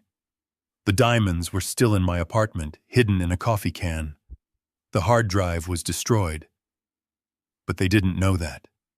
They only knew fear. And right now I was feeding them a banquet of it. You are lying, Richard roared, standing up. He looked frantic, sweat pouring down his face. He is bluffing, Monica. Kill him. Kill him now and we can find them. I didn't flinch. I laughed again. Go ahead, I challenged. Pull the trigger. Add 2 counts of first-degree murder to the racketeering charges that are already coming down the pipe. You think the police aren't on their way. You think I came here alone. I pointed to the roof. Listen. They all froze. Above the sound of the wind, above the sound of the waves, a new sound began to emerge. A low rhythmic thumping, getting louder, getting closer. It was the sound of my own heart beating in my ears, but to them, in their paranoia, in their panic, it sounded like a chopper. Game over, Richard, I whispered. Checkmate. Richard dropped to his knees, his expensive suit trousers soaking up the oil and filth of the warehouse floor. He grabbed a handful of the stones, bringing them so close to his eyes, I thought he might swallow them. He was trembling not with fear, but with a frantic, consuming denial.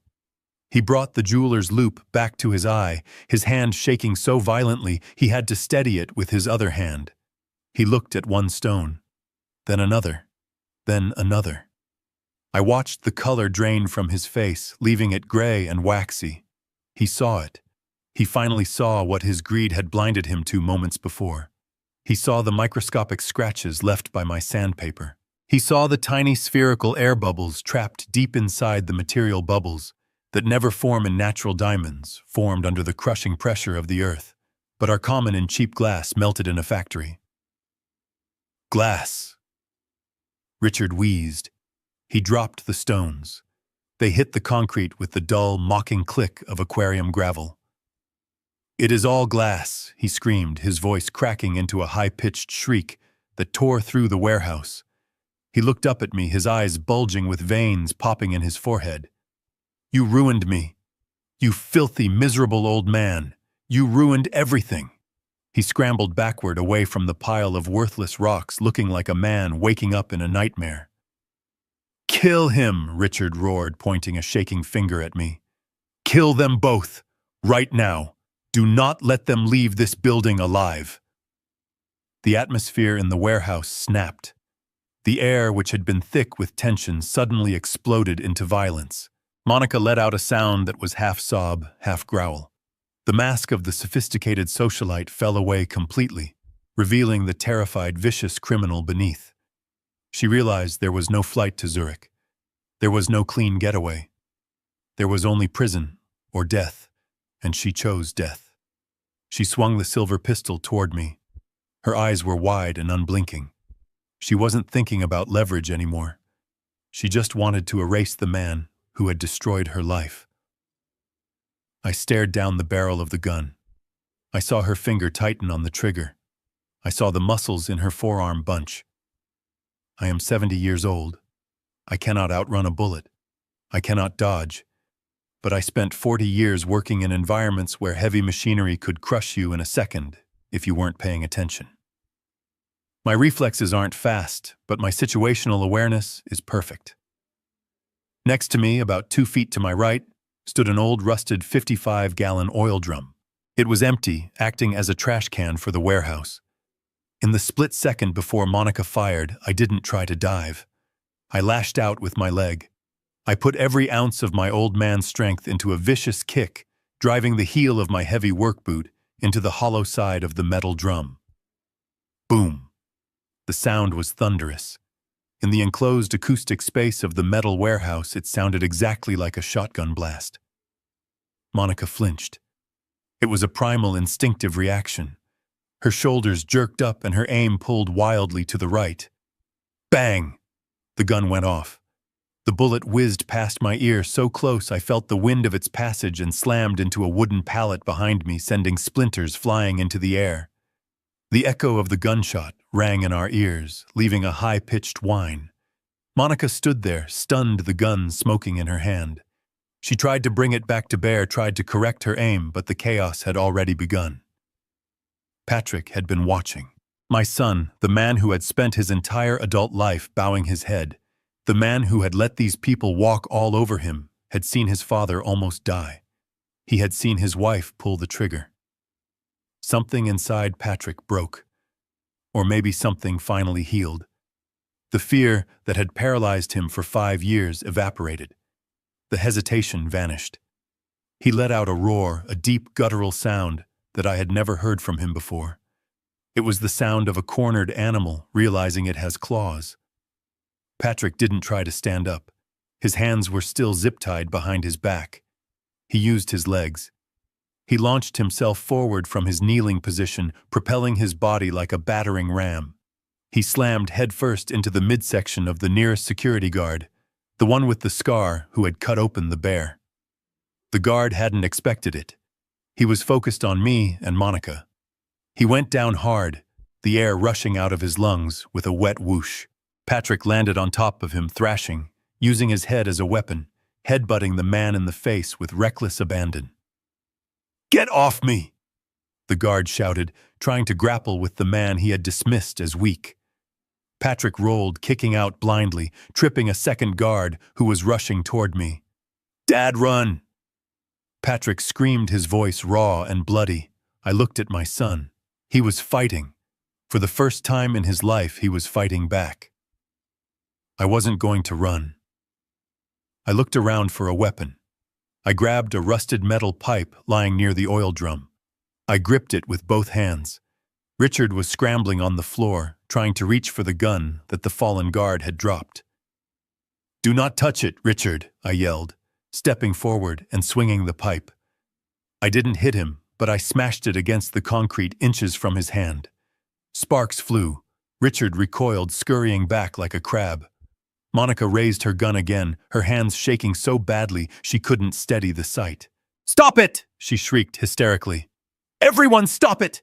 She aimed at Patrick, who was struggling on the floor with the guard. I raised the pipe, ready to throw it, ready to die to stop her. But before she could pull the trigger again, a sound began to fill the warehouse. It started as a low whine, then quickly ramped up into a deafening, piercing wail that vibrated in our teeth. Wee-oo, wee-oo, wee-oo. Red strobe lights mounted on the ceiling beams began to flash, bathing the warehouse in a chaotic, strobing crimson light. It wasn't the police sirens. Not yet. It was the building's fire alarm system. When I had entered the warehouse before I walked into the light, I had stopped by the main breaker panel near the entrance. I had pulled the manual fire alarm lever. But these old industrial systems have a delay. They have a 60-second pre-action cycle to prevent false alarms from halting work. Those 60 seconds were up. The noise was disorienting, overwhelming. It bounced off the metal walls, making it impossible to think, impossible to hear orders. "Fire!" one of the guards yelled, looking up at the flashing lights. The confusion was total. The guards looked at Richard. Richard looked at the door. Monica looked around wildly, the gun wavering. In the strobing red light, the warehouse looked like hell itself.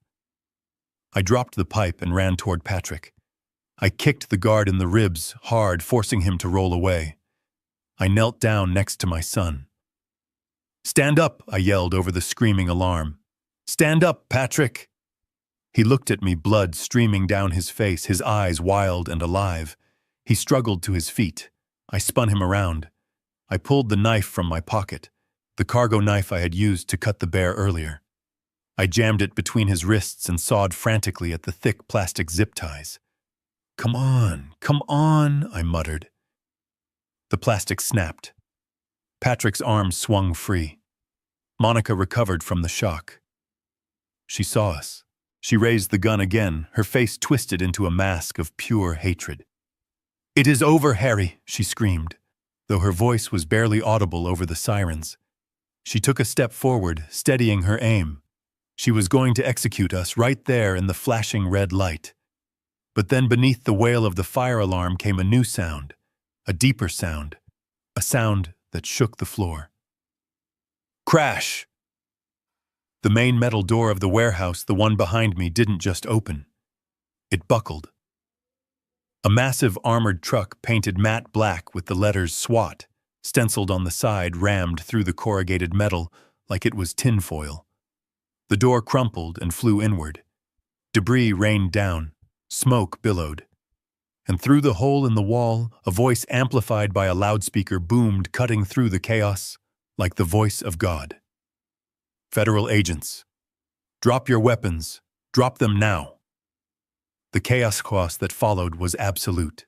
The hole in the warehouse wall was a jagged wound, pouring smoke and blinding white light into our dimly lit purgatory.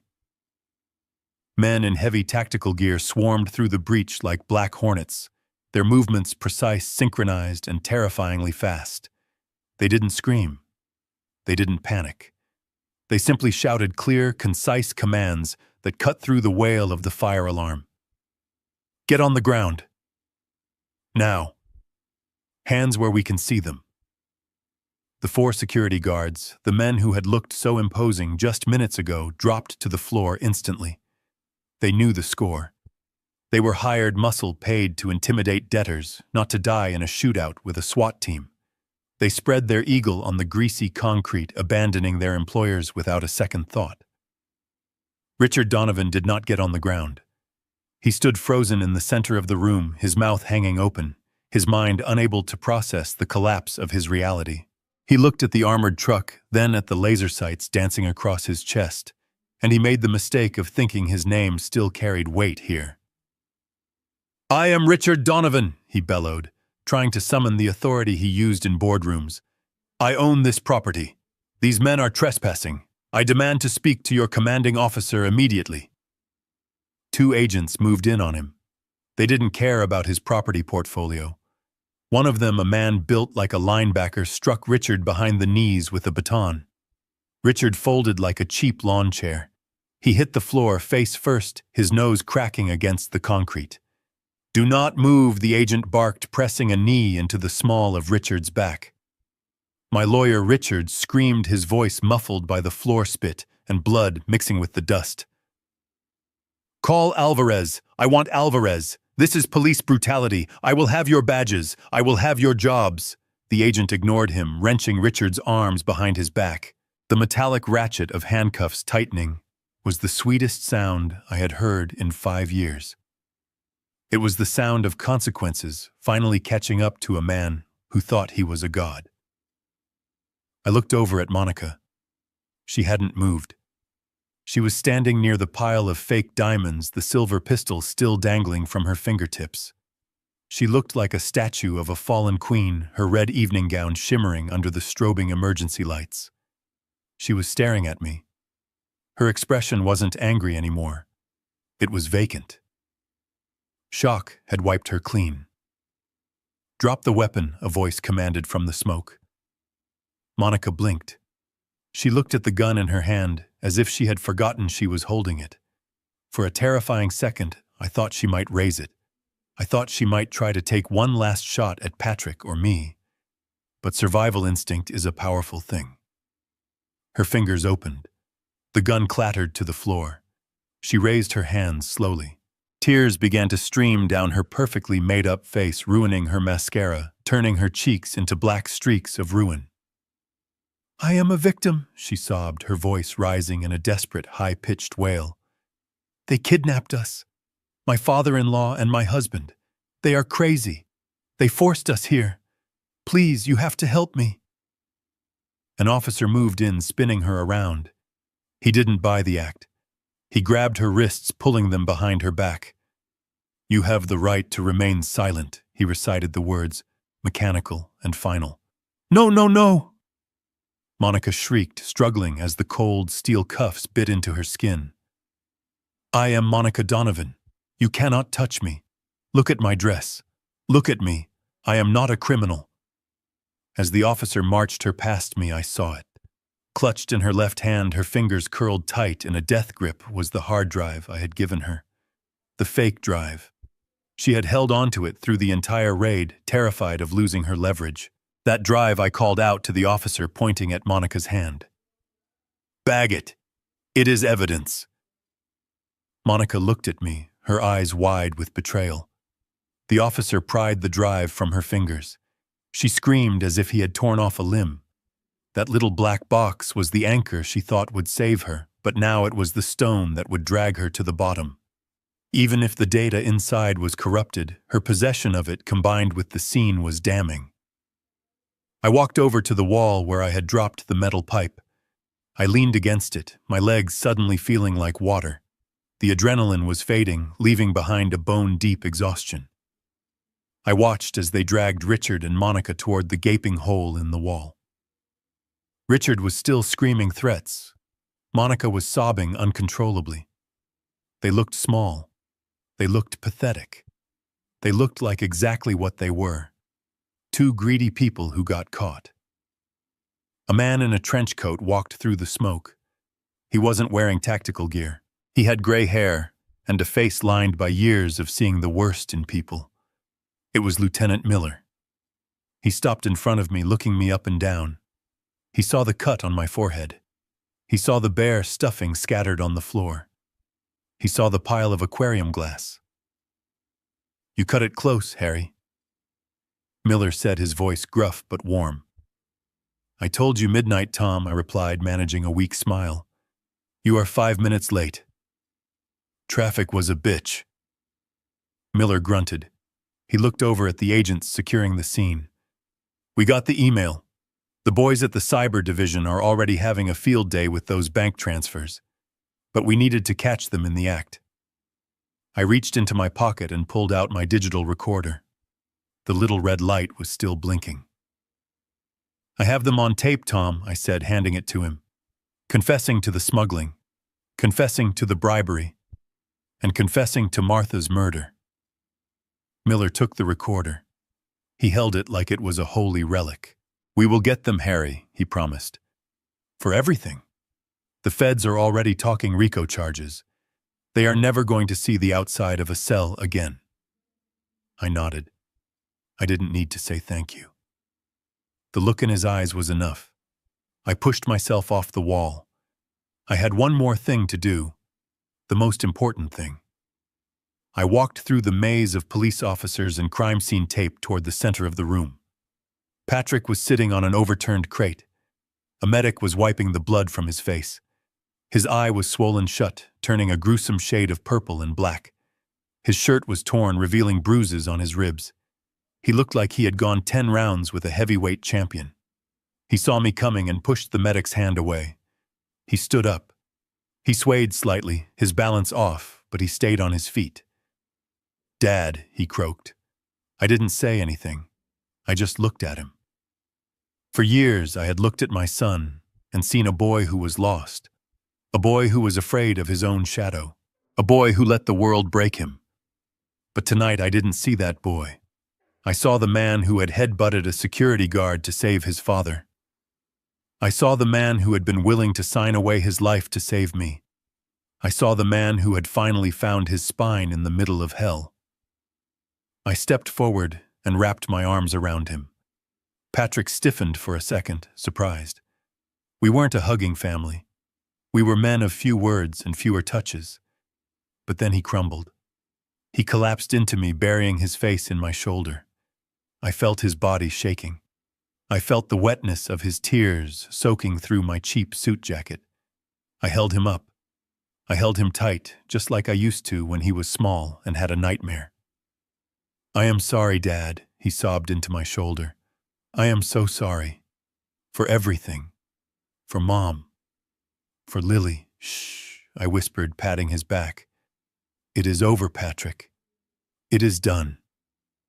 He pulled back slightly, looking at me with his one good eye. Did we win? He asked, sounding like a child again. I looked over his shoulder. I saw Richard being shoved into the back of a police van. I saw the diamonds, the fake diamonds, being swept into evidence bags. I saw the dawn beginning to break through the hole in the wall, turning the gray smoke into gold. Yeah, son, I said, wiping a smudge of blood from his cheek with my thumb. We won. And Lily? He asked, panic flaring in his eyes for a second. I smiled. A real, genuine smile. Lily is sleeping, I said. And when she wakes up, she's going to have her dad back. Her real dad. Not the CEO, not the puppet. Just her dad. Patrick nodded, swallowing hard. He took a deep breath, wincing at the pain in his ribs. Let's go home, Dad, he said. I looked around the warehouse one last time. This place had been a prison for both of us. For him, a prison of fear. For me, a prison of the past. But now the doors were open. The walls were breached. I put my arm around his shoulders, taking his weight as he limped toward the exit. Let's go home, I agreed. We walked out of the warehouse, leaving the sirens and the handcuffs behind us. We walked out into the cool morning air, two battered men with nothing in our pockets but the truth. And as the first rays of the sun hit the water of the harbor, making the dirty waves sparkle like diamonds, I knew that for the first time in 5 years I was truly free. The nightmare was over. But the story, our story, was just beginning. It has been exactly 365 days since the red lights of the fire alarm bathed that warehouse in the color of blood. A year is a long time. It is enough time for seasons to change, for wounds to heal, and for the truth to bury the lies that almost destroyed us. The city looks different to me now. When I drive past the skyline, I do not see the towering monuments of Richard Donovan's empire anymore. I see buildings that have been seized by the government, assets that have been frozen, and a legacy that has been dismantled brick by brick. The trial was the biggest news story of the decade. Richard tried to buy his way out, of course. He hired teams of lawyers who cost more per hour than I made in a year. But you cannot buy your way out of a voice recording where you confess to murder. You cannot bribe a jury when the evidence is sitting on a server in Washington, D.C. The jury deliberated for less than 4 hours. Richard and Monica were sentenced to life in prison without the possibility of parole. I was there when the gavel came down. I didn't cheer. I didn't smile. I just felt a heavy weight lift off my chest, a weight I hadn't realized I had been carrying since the day Martha died. Justice does not bring the dead back, but it lets the living breathe again. Patrick did not walk away unscathed, and that is right. He pleaded guilty to conspiracy and wire fraud. But because of his cooperation, because he was the one who physically fought to save us in that warehouse, and because the judge saw a man who had been a victim of coercive control, he was granted leniency. He served 6 months of house arrest and 5 years of probation. But the Patrick who walked out of that courtroom was not the same man who walked in. I sat on a wooden park bench watching the autumn leaves drift down from the oak trees. The air was crisp, smelling of pine and damp earth. Across the grass near the duck pond, a man was setting up a picnic blanket. He was wearing jeans and a flannel shirt, his sleeves rolled up to reveal forearms that were starting to show the definition of hard work. It was Patrick. He doesn't wear suits anymore. He burned them. All of them. After his house arrest ended, he got a job at a custom furniture workshop in the quiet part of town. He started at the bottom, sweeping floors and sanding wood. It turns out he has a knack for it. He likes the smell of cedar. He likes the honesty of building something with his hands, something that stands up because the joinery is solid, not because a lawyer argued it into existence. He looks 10 years younger. The gray in his skin is gone, replaced by a healthy tan. He laughs now, a real laugh, deep and loud, that comes from his belly. Dad Patrick called out, waving a paper plate. "The burgers are ready." I stood up, my knees protesting a little less than usual. I walked over to the blanket where my family was gathered. It was a small circle. Just me, Patrick, and the birthday girl. Lily turned 11 today. There was no catering staff. There was no string quartet. There were no senators or business tycoons stopping by to kiss the ring. There was just a charcoal grill, a cooler full of soda, and a chocolate cake that Patrick had baked himself. It was slightly lopsided, and the frosting was a bit messy, but to me it looked like a masterpiece. Lily was sitting cross-legged on the grass wearing a denim jacket and sneakers. She looked up at me, her eyes bright and clear. She wasn't the terrified prop in a high society play anymore. She was just a kid. "Happy birthday, Pumpkin," I said, sitting down next to her. "Thanks, Grandpa," she beamed. "Dad made burgers. They are burnt a little bit, but do not tell him." I winked at her. Our secret. I reached behind me and pulled out a gift bag. It wasn't wrapped in gold foil. It was a simple paper bag from the local toy store. "I have something for you," I said. Lily took the bag. She didn't tear into it with the frantic greed I had seen at her party last year. She opened it carefully. She reached inside and pulled out a teddy bear. It wasn't huge. It wasn't imported from Switzerland. It didn't have a designer label or a hidden compartment for diamonds. It was a simple beige bear with a slightly crooked smile and soft synthetic fur. I had bought it for $15 at the pharmacy down the street. I felt a sudden pang of anxiety. Kids her age want electronics. They want phones. They want expensive clothes. Had I made a mistake? Was this too simple for a girl who used to have everything? Lily looked at the bear. She ran her thumb over its fuzzy ear. She squeezed it. It squished easily, soft and yielding under her grip. She lifted it to her face and buried her nose in its fur. She closed her eyes and took a deep breath. She stayed like that for a long moment. When she pulled back, her eyes were shining. "It is perfect," she whispered. "You like it?" I asked, my voice a little rough. "It is not much. I know it is not like the big one you got last year." She shook her head violently. "I hated that bear," she said. "It was hard, and it smelled like chemicals." She hugged the new bear tightly against her chest, rocking it slightly. "I love this one," she said. "It is soft. And Grandpa." "Yeah, sweetie." She looked at me, and her smile broke my heart in the best way possible. "It smells like you. It smells like pipe tobacco and Old Spice. It smells safe." I felt a lump form in my throat the size of a fist. I looked at Patrick. He was watching us, smiling, his eyes wet. He nodded at me, a silent message of gratitude and respect. We didn't need to say the words. We knew. We had walked through the fire, and we had come out the other side carrying the only things that mattered. We ate the burnt burgers.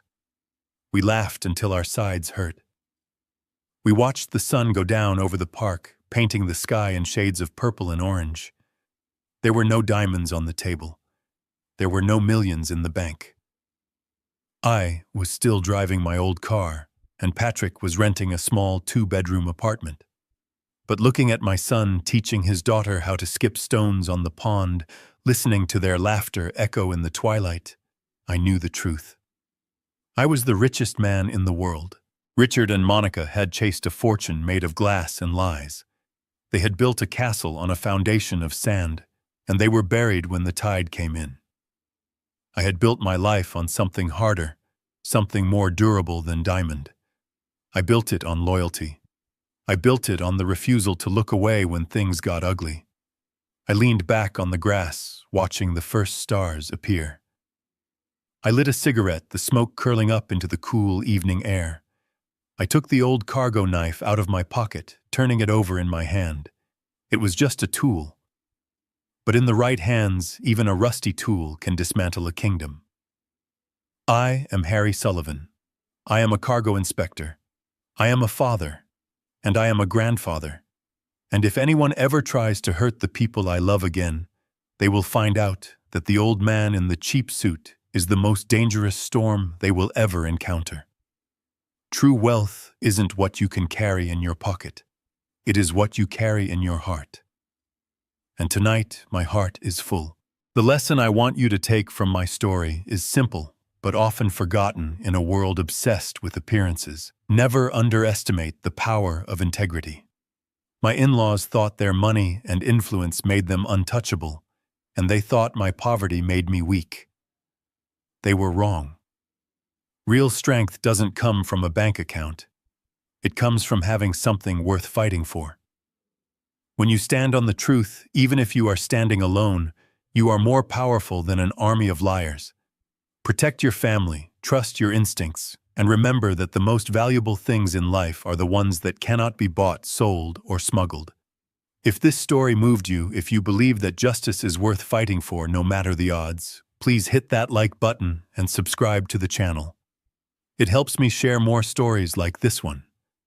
And I want to hear from you. In the comments below, type the words "family first" if you would go to the ends of the earth to protect your loved ones. I will be reading your comments and hearting my favorites. Thank you for listening, and until next time, stay safe and keep watching the shadows.